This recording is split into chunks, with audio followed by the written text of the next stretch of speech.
ನಮಸ್ಕಾರ. ನಮ್ಮೆಲ್ಲ ವೀಕ್ಷಕರಿಗೆ ಆತ್ಮೀಯವಾದಂಥ ಸ್ವಾಗತ ಮುಖಾಮುಖಿ ಕಾರ್ಯಕ್ರಮಕ್ಕೆ. ಬಹುತೇಕವಾಗಿ ತಳ ಮಟ್ಟದ ಕೆಲವೊಂದು ಸಮಸ್ಯೆಗಳು ಇರುವವರಿಗೆ ಸ್ಪಂದಿಸುವಂತಹ ನಿಟ್ಟಿನಲ್ಲಿ CITU ಬಹಳಷ್ಟು ಉತ್ತಮ ಕಾರ್ಯವನ್ನು ಮಾಡ್ತಾ ಇದೆ. ತಮಗೆ ತಿಳಿದಿರುವಂತೆ ಉಡುಪಿ ಜಿಲ್ಲೆಯಲ್ಲಿ ಕಳೆದ ಹಲವಾರು ವರ್ಷಗಳ ಹಿಂದೆ ಮತ್ತು ಪ್ರಸ್ತುತವಾಗಿಯೂ ಕೂಡ ಮರಳಿನ ಸಮಸ್ಯೆ ಸಂಪೂರ್ಣವಾಗಿ ಅದು ಹೋಗಿಲ್ಲ. ಇನ್ನೂ ಕೂಡ ಆ ಸಮಸ್ಯೆ ಇದ್ದೆ. ಅದರೊಂದಿಗೆ ಇದೀಗ ಹೆಚ್ಚುವರಿಯಾಗಿ ಸೇರಿಕೊಂಡದ್ದು ಕೆಂಪು ಕಲ್ಲಿನ ಸಮಸ್ಯೆ. ಅಧಿಕಾರಿಗಳು ಮತ್ತು ವ್ಯವಸ್ಥೆಯ ಕೆಲವೊಂದು ಲೋಪದೋಷಗಳು ಮತ್ತು ಕೆಲವೊಂದು ಅವರ ಈ ಕಾನೂನುಗಳು, ನಿಯಮಗಳು ಈ ಎಲ್ಲವೂ ಕೂಡ ಕಾರ್ಮಿಕರ ಸಂಕಷ್ಟಕ್ಕೆ ಕಾರಣವಾಗಿದೆ. ತಮಗೆ ತಿಳಿದಿರುವಂತೆ ಉಡುಪಿ ಜಿಲ್ಲೆ ಮತ್ತು ಕರಾವಳಿ ಜಿಲ್ಲೆಗಳಲ್ಲಿ ಇತ್ತೀಚಿನ ದಿನಗಳಲ್ಲಿ ಕಟ್ಟಡ ನಿರ್ಮಾಣದ ಕಾಮಗಾರಿಗಳು ಬಹುತೇಕವಾಗಿ ಸ್ತಬ್ಧಗೊಂಡಿವೆ. ಕಾರಣ ಮರಳಿನ ಅಭಾವ ಮತ್ತು ಕೆಂಪು ಕಲ್ಲಿನ ಅಭಾವ. ಇದರಿಂದ ಈ ಎಲ್ಲ ಸಮಸ್ಯೆಗಳಿಂದ ಮುಖ್ಯವಾಗಿ ಬಳಲ್ತಾ ಇರುವವರು ಕಾರ್ಮಿಕರು. ಈ ಸಮಸ್ಯೆಗಳನ್ನು ಮುಂದಿಟ್ಟುಕೊಂಡು ಇಂದಿನ ಕಾರ್ಯಕ್ರಮದಲ್ಲಿ ಕೆಲವೊಂದು ಚರ್ಚೆ, ಕೆಲವೊಂದು ಮಾಹಿತಿ ಮತ್ತು ಮುಂದಿನ ದಿನಗಳಲ್ಲಿ ಸಂಘಟಿತವಾಗಿ ಯಾವ ರೀತಿಯಲ್ಲಿ ಹೋರಾಟವನ್ನು ಸಿದ್ಧಪಡಿಸಬೇಕು ಮತ್ತು ಈ ಸಮಸ್ಯೆಯಿಂದ ಹೊರಬರಲು ಏನೇನು ಆಗಬೇಕು, ಇದರಲ್ಲಿ ಸರ್ಕಾರದ ಪಾತ್ರ ಏನು, ಜನಪ್ರತಿನಿಧಿಗಳ ಪಾತ್ರ ಏನು ಮತ್ತು ಸಾರ್ವಜನಿಕರ ಪಾತ್ರ ಏನು ಎನ್ನುವ ಎಲ್ಲ ವಿಚಾರಗಳ ಬಗ್ಗೆ ನಮ್ಮೊಂದಿಗೆ ಮಾಹಿತಿಯನ್ನು ಹಂಚಿಕೊಳ್ಳಲಿಕ್ಕೆ ಮತ್ತು ಸಾರ್ವಜನಿಕರಿಗೆ ತಿಳಿಯಪಡಿಸಲು ಸುಗವಾಗಿ ಇಂದು ನಮ್ಮ ಜೊತೆಗಿದ್ದಾರೆ ಶ್ರೀಯುತ ಬಾಲಕೃಷ್ಣ ಶೆಟ್ಟಿ, ಕಟ್ಟಡ ಕಾರ್ಮಿಕರ ಸಂಘ ಇದರ ರಾಜ್ಯಾಧ್ಯಕ್ಷರು, ಹಾಗೆಯೇ ಮಾನ್ಯ ಸುಭಾಷ್ ಚಂದ್ರ ನಾಯಕ್ರವರು, ಉಡುಪಿ ಜಿಲ್ಲಾ ಕಟ್ಟಡ ಮತ್ತು ನಿರ್ಮಾಣ ಕಾರ್ಮಿಕರ ಸಂಘದ ಜಿಲ್ಲಾಧ್ಯಕ್ಷರು. ಅವರಿಗೆ ನಮ್ಮ ವಾಹಿನಿಯ ಪರವಾಗಿ, ವೀಕ್ಷಕ ಬಾಂಧವರೆಲ್ಲ ಪರವಾಗಿ ಹೃತ್ಪೂರ್ವಕವಾದಂಥ ಸ್ವಾಗತ. ಸರ್, ತಮಗೆ ಇಬ್ಬರಿಗೂ ಕೂಡ ಆತ್ಮೀಯ ಸ್ವಾಗತ. ಮೊದಲಾಗಿ ಮಾನ್ಯ ಬಾಲಕೃಷ್ಣ ಶೆಟ್ಟಿ ಅವರೇ, ಈ ಸಮಸ್ಯೆ ಅಂದರೆ ಕೆಂಪು ಕಲ್ಲಿನ ಸಮಸ್ಯೆ ಹೆಚ್ಚುವರಿಯಾಗಿ ಬಂದಂಥ ಮತ್ತೊಂದು ಸಮಸ್ಯೆ. ಇದಕ್ಕೆ ಕಾರಣವನ್ನು ವ್ಯವಸ್ಥೆ ಕೂಡ ನೀಡ್ತಾ ಇದೆ, ಅಧಿಕಾರಿಗಳು ನೀಡ್ತಾ ಇದೆ. ಈ ಡಿಮಿಡ್ ಫಾರೆಸ್ಟ್ ಮತ್ತು ಲೈಸೆನ್ಸ್ ನವೀಕರಣ ಇಂಥದ್ದನ್ನೆಲ್ಲ ಕಾರಣವನ್ನು ಕೊಡ್ತಾ ಇದೆ. ನಿಜವಾಗಿಯೂ ಆಗಬೇಕಾದದ್ದು ಏನು ಮತ್ತು ಮಾಡಬೇಕಾದದ್ದು ಏನು ಮತ್ತು ಯಾವ ರೀತಿಯಲ್ಲಿ ಈ ಸಮಸ್ಯೆಗಳು ನಿರಂತರವಾಗಿ ಕಾಡ್ತಾ ಇದೆ. ಇದು ಈಗ ಮರಳಿನ ಸಮಸ್ಯೆಯು ಕೂಡ ಸಂಪೂರ್ಣವಾಗಿ ಕೊನೆಗೊಂಡಿಲ್ಲ. ಆ ಕಾರಣ, ಈ ಕಾರಣ, CRZ, ನಾನ್ CRZ ಕಾರಣಗಳನ್ನು ತೆಗೆದುಕೊಂಡೇ ಮರಳಿನ ಸಮಸ್ಯೆ ಮುಂದುವರಿತಾ ಇದೆ. ಇದೂ ಕೂಡ ಮುಂದುವರಿದರೆ ಕಟ್ಟಡ ಕಾರ್ಮಿಕರ ಗತಿಯೇ? ಸರಿ ಇದೆ. ಏನಂದರೆ ಈಗ ಕೆಂಪು ಕಲ್ಲು ಅಂತೇಳಿ ಹೇಳುವಂಥದ್ದು ನೂರಾರು ವರ್ಷಗಳಿಂದ ಇಲ್ಲಿ ಸಿಗ್ತಾ ಇತ್ತು. ಅದು ವಿಶೇಷವಾಗಿ ಕರಾವಳಿ ಭಾಗದಲ್ಲಿ ಇದೊಂದು ಸಿಗುವಂಥ ಇದನ್ನು. ಹೌದು, ಯಾವುದೇ ಅಡ್ಡಿ ಆತಂಕಗಳು ಇರಲಿಲ್ಲ. ಇಷ್ಟರವರೆಗೆ ಅಡ್ಡಿ ಆತಂಕಗಳು ಇರಲಿಲ್ಲ. ಆದರೆ ಈಗ ಅದನ್ನು ಗಣಿಗಾರಿಕೆಗೆ ಅಂತೇಳಿ ಸೇರಿಸ್ಬಿಟ್ಟು ಮತ್ತು ಮೊದಲು ಸರ್ಕಾರಿ ಜಾಗದಲ್ಲೂ ಮತ್ತು ಕುಮ್ಕಿ ಜಾಗದಲ್ಲೂ ಕೂಡ ಇದನ್ನು ತೆಗಿಲಿಕ್ಕೆ ಅವಕಾಶ ಇತ್ತು. ಈಗ ಕಾನೂನಾತ್ಮಕವಾಗಿ ಅಂಥ ಜಾಗದಲ್ಲಿ ತೆಗಿಬಾರ್ದು ಅಂತೇಳಿ ಹೇಳಿ ಎಲ್ಲ ವಿಶೇಷವಾದ ತಡೆಗಳನ್ನು ಒಡ್ಡಿದ್ದಾರೆ. ಈ ತಡೆಗಳನ್ನು ಈಗ ಪರ್ಯಾಯವಾಗಿ ಏನಾದರೂ ಮಾಡಿ ಅದನ್ನು ಪರಿಹರಿಸಿದರೆ ಅದೊಂದು ಬೇರೆ ಇತ್ತು. ಅದು ಯಾವುದೇ ಪರಿಹಾರವನ್ನು ಒದಗಿಸಿದ್ದೇನೆ ಸಡನ್ನಾಗಿ ನಿಲ್ಲಿಸಿದರೆ ಇದು ದೊಡ್ಡ ತೊಂದರೆ ಆಗುತ್ತೆ. ಹಿಂದೆ ಬೀಡಿ ವಿಷಯದಲ್ಲಿ ಹಾಗೆ ಆಯಿತು. ಬೀಡಿ ಮತ್ತು ಈ ಇದು ಕಟ್ಟಡ ಅಂತೇಳಿ ಹೇಳುವಂಥದ್ದು ದೊಡ್ಡ ಸಂಖ್ಯೆಯಲ್ಲಿ ಉದ್ಯೋಗವನ್ನು ಕೊಡುವಂಥ ಇದು ಕರಾವಳಿ ಜನರಲ್ಲಿ ಬೀಡಿ ಉದ್ಯಮ ಇತ್ತು, ಈಗ ಒಂದು ಕಟ್ಟಡ ನಿರ್ಮಾಣದ ಬಂತು. ಆ ಬೀಡಿ ಉದ್ಯಮದಲ್ಲೂ ಹಾಗೆ ಅದು ವಿಶ್ವಸಂಸ್ಥೆ ಒಂದು ಕಾನೂನನ್ನು ತಂದಿದೆ ಅಂತೇಳಿ ಹೇಳಿ ಅದರ ಆಧಾರದಲ್ಲಿ ಇಲ್ಲಿ ಸಡನ್ನಾಗಿ ಅದನ್ನು ಜಾರಿಗೆ ತರಲಿಕ್ಕೆ ಹೊರಟರು. ಇಲ್ಲಿ ಬೀಡಿ ಕಟ್ತಾ ಇರುವಂಥ ಉದ್ಯೋಗಿಗಳಿಗೆ ಕೆಲಸ ಇರಲಿಲ್ಲ. ಉದ್ಯಮವೇ ನಶಿಸಿ ಹೋಗ್ತಾ ಇದೆ. ಉದ್ದಿಮೆ ಮಾಲಕರು ಚೆನ್ನಾಗಿದ್ದಾರೆ, ಆದರೆ ಕಾರ್ಮಿಕರು ಭಾರಿ ಕಷ್ಟದ ಪರಿಸ್ಥಿತಿಯಲ್ಲಿದ್ದಾರೆ. ಹಾಗೆಯೇ ಇವತ್ತು ಕೆಂಪು ಕಲ್ಲಿಂದಾಗಿ ಇದು ಸಡನ್ನಾಗಿ ಕೆಲವು ತೀರ್ಮಾನಗಳನ್ನು ತಗೊಳ್ಳೋದ್ರಿಂದ ಇಲ್ಲಿನ ಜನರ ಪರಿಸ್ಥಿತಿಯನ್ನು ಅರ್ಥ ಮಾಡ್ಕೊಳ್ದೇನೆ, ಉದ್ಯೋಗದ ಪರಿಸ್ಥಿತಿಯನ್ನು ಅರ್ಥ ಮಾಡ್ಕೊಳ್ಳದೆ ಇರುವಂಥ ಸಂದರ್ಭದಲ್ಲಿ ಇಲ್ಲಿನ ಕಟ್ಟಡ ಕಾರ್ಮಿಕರಿಗೆ ದೊಡ್ಡ ತೊಂದರೆ ಆಗಿದೆ. ನಿಮಗೆ ಗೊತ್ತಿರ್ಬೋದು, ಇದು ಕೃಷಿ ಕ್ಷೇತ್ರ ಕೂಡ ತುಂಬ ಅವನತಿಯ ಥರ ಹೋಗ್ತಾ ಇದೆ, ಬಿಕ್ಕಟ್ಟು. ಯಾಕೆ ಇದಕ್ಕೂ ಅದಕ್ಕೂ ಏನು ಸಂಬಂಧ? ಯಾಕಂದರೆ ಕೃಷಿ ಕ್ಷೇತ್ರದಲ್ಲಿ ಅಲ್ಲಿ ಲಾಭ ಕಡಿಮೆ ಆಗಿರೋದ್ರಿಂದಾಗಿ ಅಲ್ಲಿಗೆ ಅಲ್ಪ ಸ್ವಲ್ಪ ಕೃಷಿ ಇರುವಂಥ ಜನ ಮತ್ತು ಕೂಲಿಕಾರರಾಗಿ ಕೆಲಸ ಮಾಡ್ತಾ ಇರುವಂಥ ಜನ ಅವರು ಕಟ್ಟಡ ನಿರ್ಮಾಣ ಕ್ಷೇತ್ರಕ್ಕೆ ಬರ್ತಾ ಇದ್ದಾರೆ. ಸೊ ಅಂಥ ಸಂದರ್ಭದಲ್ಲಿ ಕಟ್ಟಡ ನಿರ್ಮಾಣ ಕ್ಷೇತ್ರನೂ ಕೂಡ ಅಧಪತನಕ್ಕೆ ತಗೊಂಡು ಹೋಗುವಂಥದ್ದು ಇದೆಯಲ್ಲ, ನಮ್ಮ ಜಿಲ್ಲೆಯ ಸಾಮಾನ್ಯ ಜನರ ಹಿತಾಸಕ್ತಿಗೆ ತೀರಾ ತೊಂದರೆ ಆಗ್ತದೆ. ಕಟ್ಟಡ ಕಾರ್ಮಿಕರಂದರೆ ಇಂಥ ಶ್ರೀಮಂತರೇನಲ್ಲ, ಅವರು ಬಡ ಮತ್ತು ಮಧ್ಯಮ ವಿಭಾಗಕ್ಕೆ ಸೇರಿದ ಜನ. ಅವರ ಆದಾಯ ಸೀರಿಯಸ್ ಆಗಿ ಕುಂಠಿತ ಆಗುತ್ತೆ. ಇದು ಒಂದು ಭಾಗ. ಎರಡನೇದು, ಕೇವಲ ಕಟ್ಟಡ ಕಾರ್ಮಿಕರಲ್ಲದೇ ಕೆಂಪು ಕಲ್ಲು ತೆಗೆಯುವಂಥ ಗುತ್ತಿಗೆದಾರರಿದ್ದಾರೆ, ಅವರು ಒಂದಿಷ್ಟು ಜನಕ್ಕೆ ಕೆಲಸ ಕೊಡ್ತಾರೆ. ಅದು ಇವತ್ತು ನಿಂತು ಹೋಗಿದೆ. ಆಮೇಲೆ ಅದನ್ನು ಸಾಗಿಸುವಂಥ ಟೆಂಪೋ ಮತ್ತು ಲಾರಿ ಮಾಲಕರಿದ್ದಾರೆ, ಅಲ್ಲಿ ಕೆಲಸ ಮಾಡುವ ಜನಕ್ಕೆ ಇದು ತೊಂದರೆ ಆಗಿದೆ. ಅಂದರೆ ಒಂದು ಸಾಧಾರಣ ನಮ್ಮ ಬಹುಶಃ ಜಿಲ್ಲೆಯ ಕನಿಷ್ಠ 1/5 ಭಾಗದ ಜನರಿಗಾದ್ರೂ ಒಟ್ಟಾರೆಯಾಗಿ ಈ ಕಂಪು ಕಲ್ಲು ದೊರೆಯದೇ ಇರೋದ್ರಿಂದ ತೊಂದರೆ ಆಗಿದೆ. ಮರಳಿನ ವಿಷಯದಲ್ಲಿ ಮತ್ತೆ ಮಾತಾಡ್ಬೋದು. ಆದರೆ ಆದ್ದರಿಂದ ನಾವು ಇದರ ಬಗ್ಗೆ ಕೆಂಪು ಕಲ್ಲು ಮತ್ತು ಮರಳು ಸಿಗಬೇಕು ಅಂತೇಳಿ ಹೇಳಿ ಒತ್ತಾಯ ಮಾಡಿ ಜಿಲ್ಲಾಧಿಕಾರಿಯವರಿಗೆ ಸುಮಾರು 2 ತಿಂಗಳಿಂದ ನಾವು ಒತ್ತಾಯ ಮಾಡ್ತಾ ಇದ್ದೀವಿ. ಆದರೆ ಅದರ ಬಗ್ಗೆ ಯಾವುದೇ ಕ್ರಮ ತಗೊಂಡಿಲ್ಲ. ಖಾಸಗಿ ಜಾಗದಲ್ಲೂ ಕೂಡ ನಿಯಮಗಳಿವೆಯಲ್ಲ. ಖಾಸಗಿ ಜಾಗದಲ್ಲಿ ಎಲ್ಲಿ ಅಣ್ಣ ತಮ್ಮ ಇಬ್ಬರದ್ದು ಸೇರಿ ಒಂದು ಆಸ್ತಿ ಇದ್ರೆ, ಆರ್ಟಿಸಿ ಇದ್ರೆ ಅಲ್ಲಿ ತೆಗಿಲಿಕ್ಕೆ ಆಗುದಿಲ್ಲ ಅಂತ ಹೇಳ್ತಾರೆ. ನೋಡಿ, ಇವತ್ತು ಎಷ್ಟೋ ಕಡೆಗಳಲ್ಲಿ ಅರ್ಧಕ್ಕಿಂತ ಹೆಚ್ಚಿನ ಜಾಗದಲ್ಲಿ ಆರ್ಟಿಸಿಗಳೆಲ್ಲ ಕುಟುಂಬದ ಹೆಸರಿನಲ್ಲೇ ಇವೆ, ಯಾರು ವೈಯಕ್ತಿಕ ಹೆಸರಿನಲ್ಲಿ ಆಸ್ತಿಗಳಿಲ್ಲ. ಅಂಥ ಸಂದರ್ಭದಲ್ಲಿ ಅಲ್ಲಿ ಕೂಡ ಕಲ್ಲು ತೆಗಿಬಾರ್ದು ಅಂತೇಳಿ ಹೇಳಿದರೆ ಇದು ಹಾಗಾದರೆ ಎಲ್ಲಿ ಮಾಡಬೇಕು ಅಂತೇಳಿ ಹೇಳುವಂಥದ್ದು ಪ್ರಶ್ನೆ. ಇನ್ನೊಂದು ಕಡೆಯಲ್ಲಿ ಕಲ್ಲು ಸಿಗುವಂಥ ಜಾಗದಲ್ಲಿ ಕೆಲವು ಅಭಿವೃದ್ಧಿ ಕಾರ್ಯಗಳು ನಡೆದಿವೆ, ಅಲ್ಲಿ ಕಲ್ಲು ತೆಗಿಲಿಕ್ಕೆ ಆಗೋದಿಲ್ಲ. ಹಾಗಾದರೆ ಮತ್ತೆ ಕಲ್ಲು ಎಲ್ಲಿಂದ ತೆಗಿಬೇಕು? ಅದಕ್ಕೆ ಪರ್ಯಾಯ ವ್ಯವಸ್ಥೆ ಇಲ್ಲದೆ ಇದ್ದರೆ ಮತ್ತೆ ಕಾರ್ಮಿಕರು ಎಲ್ಲಿಗೆ ಹೋಗಬೇಕು? ಬಟ್ ಅಧಿಕಾರಿಗಳು ಹೇಳ್ತಾರೆ ಬ್ಲಾಕಲ್ಲಿ ಕಟ್ಟಿ ಅಂತ. ಯಾಕೆ ಆಗೋದಿಲ್ಲ? ಈಗ ಹಿಂದೆ ಮರಳಿನ ಅಭಾವ ಕೂಡ ಹೇಳಿದ್ರು. ಈ ಸ್ಯಾಂಡ್ ಏನೋ ಸಿಗ್ತಾ ಇತ್ತು, ಮಲೇಷ್ಯಾ ಸ್ಯಾಂಡ್ ಏನೋ ಸಿಗ್ತಾ ಇತ್ತು. ಮಲೇಷ್ಯಾ ಕಟ್ಟಿಬಿಡಿ. ಮಲೇಷ್ಯಾದಿಂದ ಸ್ಯಾಂಡ್ ಬಂತು, ಕಡೆಗೆ ಅದು ಎಲ್ಲಿ ಹೋಯ್ತು ಅಂತೇಳಿನೇ ಗೊತ್ತಿಲ್ಲ. ಯಾಕಂದರೆ ಯಾರೂ ಅದನ್ನು ಉಪಯೋಗಿಸಲಿಲ್ಲ ಮಲೇಷ್ಯಾದಿಂದ ಬಂದು. ಈಗ ಸ್ಯಾಂಡನ್ನು ಉಪಯೋಗಿಸಿ ಅಂತೇಳಿ ಹೇಳ್ತಾ ಇದ್ದಾರೆ.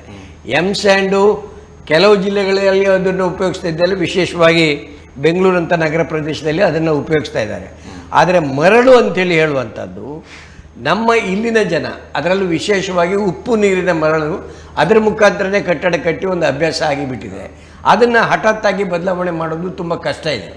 ಮತ್ತು ವಿಪರೀತ ಮಳೆ ಬೀಳುವ ಪ್ರದೇಶ ಆಗಿರೋದ್ರಿಂದ ಭೌಗೋಳಿಕ ವಲಯಕ್ಕೆ ಸೀಮಿತ ಅನುಗುಣವಾಗಿ ಈ ಗಾಳಿ ಮಳೆ ಹೆಚ್ಚಾಗಿ ಬೀಳುವ ಪ್ರದೇಶವಾಗಿರೋದ್ರಿಂದ ಸ್ವಲ್ಪ ಸ್ಟ್ರಾಂಗ್ ಆಗಿ ಇರಬೇಕಾಗತ್ತೆ. ಇವಾಗ ನೋಡಿ, ಹೆಚ್ಚಿನ ಈಗ ಟೆರೇಸ್ ಎಲ್ಲ ಬಿಲ್ಡಿಂಗ್ಗಳು ಸೋರ್ತಾ ಇರುವಂಥ ಪರಿಸ್ಥಿತಿ ಕಾಣ್ತದೆ. ನೋಡುವ ಆ ಟೈಮ್ನಲ್ಲಿ ಕಟ್ಟುವಾಗ ಒಳ್ಳೆ ಬಿಲ್ಡಿಂಗ್ ಎಲ್ಲ ಬಂದಿದೆ, ಆದರೆ ಇವತ್ತು ಸೋರುವಂಥ ಪರಿಸ್ಥಿತಿ ಬಂದಿದೆ.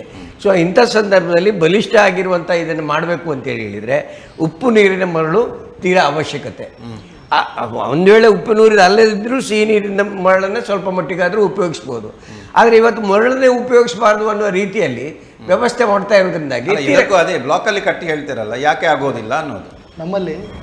ನಮ್ಮಲ್ಲಿ ಈ ಫಿಲ್ಲರ್ಸ್ ಹಾಕಿ ಬಿಲ್ಡಿಂಗ್ ಮಾಡೋದಿಲ್ಲ ಒಂದು, ಮತ್ತೆ ಈ ಬ್ರಿಕ್ಸ್ ಹಾಕಿ ಕಟ್ಟಿದ್ರೆ ಇಲ್ಲಿ ಮಳೆ ವಾತಾವರಣ ಸ್ವಲ್ಪ ಚೇಂಜಸ್. ನಮ್ಮ ಬೆಂಗಳೂರು ಘಟ್ಟದಲ್ಲಿ ಮಳೆ ಕಡಿಮೆ, ಇಲ್ಲಿ ಮಳೆ ಜಾಸ್ತಿ ಇರೋದ್ರಿಂದ ಈ ಒಳಗಡೆ ಪಸೆ ಬರುವಂತ ಸಾಧ್ಯತೆ ಇಲ್ಲಿ ಆ ಸಮಸ್ಯೆ ಜಾಸ್ತಿ ಉಂಟು. ನಮ್ಮ ಕರಾವಳಿ ತೀರದಲ್ಲಿ ಮಳೆ ವಾತಾವರಣ ಸ್ವಲ್ಪ ಜಾಸ್ತಿ ಇರೋದ್ರಿಂದ ಆ ಸಮಸ್ಯೆಯಿಂದ ನಾವು ಬ್ಲಾಕ್ ಕಟ್ಟೋದು ಸರಿ ಸೂಕ್ತ ಅಲ್ಲ. ಮತ್ತೆ ನಮ್ಮ ದೊಡ್ಡ ಬಂಡವಾಳಗಾರರಲ್ಲ, ಬಡ ಜನರು ಮನೆ ಕಟ್ತಾರೆ, ಅವರಿಗೆ ಫಿಲ್ಲರ್ ಹಾಕಿ ಮನೆ ಕಟ್ಟೋದು ಅಷ್ಟು ಕಾಸ್ಟಲ್ಲಿ ಮನೆ ಕಟ್ಟೋದು ಕಷ್ಟ.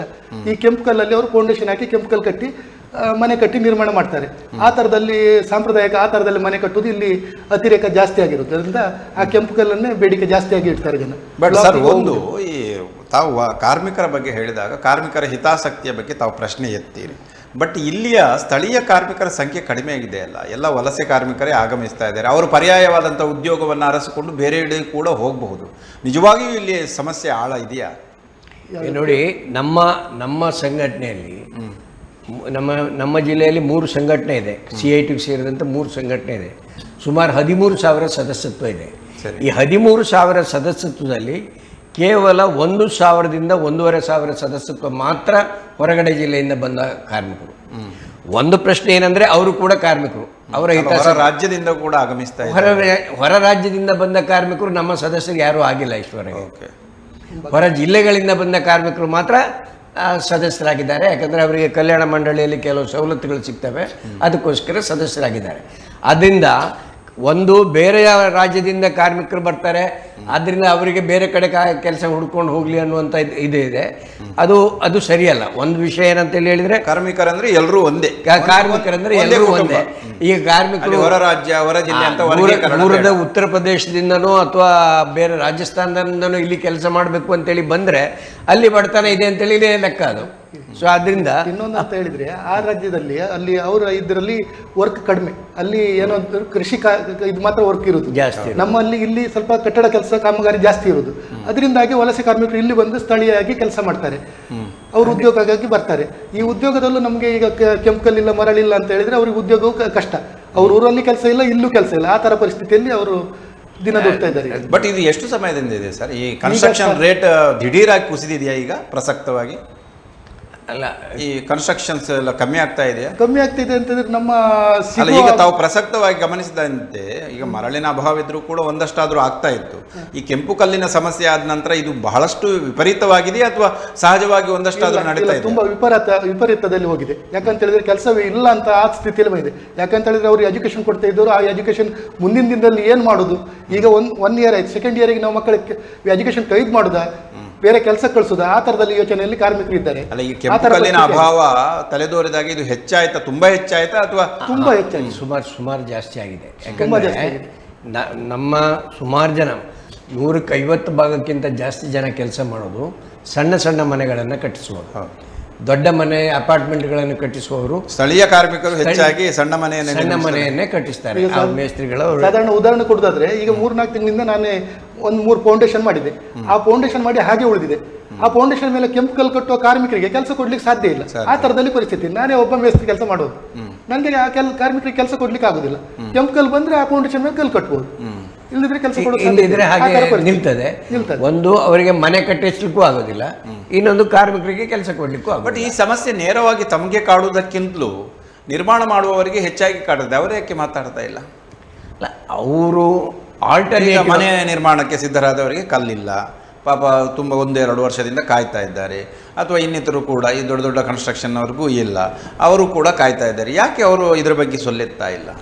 ಈಗ ನಮ್ಮಲ್ಲಿ ಸೊಲ್ಲೆತ್ತುವ ವಿಭಾಗ, ಈಗ ಕಾರ್ಮಿಕ ಸಂಘಟನೆಗಳು ಕೂಡ ತುಂಬ ಕಾರ್ಮಿಕ ಸಂಘಟನೆಗಳಿದ್ದಾವೆ, ಅವ್ರು ಯಾರೂ ಮಾತಾಡೋದಿಲ್ಲ. CIT ಮಾತ್ರ ಇದ್ರ ಬಗ್ಗೆ ಮಾತಾಡ್ತದೆ. ಯಾಕಂದ್ರೆ ನಮಗೆ ಕಾರ್ಮಿಕರ ಹಿತಾಸಕ್ತಿ, ಬಡ ಮತ್ತು ಮಧ್ಯಮ ವರ್ಗದ ಜನರ ಹಿತಾಸಕ್ತಿ, ಅದು ಪ್ರತಿ ಬಾರಿಯೂ ಕೂಡ ತಾವು ಅದನ್ನ ಇಟ್ಕೊಂಡು ಮಾತಾಡ್ತಾರೆ. ಅದು ಶ್ಲಾಘನಾರ್ಹ ವಿಚಾರ. ಕೆಲವರಿಗೆ ಕೇಳೋರಿಲ್ಲ ಅಂತ ಕೆಲವರಿಗೆ ಸಮಸ್ಯೆ ಇದೆ. ಉದಾಹರಣೆಗೆ ನಿನ್ನೆ ಒಬ್ಬರು ಲಾರಿ ಮಾಲೀಕರನ್ನ ಭೇಟಿಯಾದ್ರು. ಆವಾಗ ಅವ್ರು ಚರ್ಚೆ ಬಂದಾಗ ನೀವು ಒಳ್ಳೆ ಕೆಲಸ ಮಾಡಿದ್ದೀರಿ ಅಂತ ಹೇಳಿದ್ರು. ಯಾಕೆ? ಅವರಿಗೆ 4 ಲಾರಿ ಇದ್ದಾವೆ, 4 ಲಾರಿ ಇದೆ, ಮರಳು ಸಿಕ್ಕಿ ಅವರು ಮರಳನ್ನು ಟ್ರಾನ್ಸ್ಫರ್ ಮಾಡೋದಿಲ್ಲ, ತಗೊಂಡು ಹೋಗೋದಿಲ್ಲ. ಅವರು ಜಲ್ಲಿಕಲ್ಲನ್ನು ತಗೊಂಡು ಹೋಗ್ತಾರೆ. ಆ ಜಲ್ಲಿಕಲ್ಲಿಗೆ ಬೇಡಿಕೆ ಬರಬೇಕಾದ್ರೆ ಮರಳಿಗೆ ಬೇಡಿಕೆ ಬಂದರೆ ಮಾತ್ರ, ಮರಳು ಸಿಕ್ಕಿದ್ರೆ ಮಾತ್ರ ಜಲ್ಲಿಕಲ್ಲಿಗೆ ಬೇಡಿಕೆ ಬರ್ತದೆ. ಸೊ ಅಂದರೆ ಕೆಲವರು ಅನುಕೂಲ ಬೇಕಾದವರು ಅವ್ರು ಮಾತಾಡೋದಿಲ್ಲ, ನಾವು ಮಾತಾಡ್ತಾ ಇದ್ದೀವಿ. ಆದ್ರಿಂದ ಅದು ದೊಡ್ಡ ಸಮಸ್ಯೆ ಆಗಿ ಕಾಣ್ತದೆ.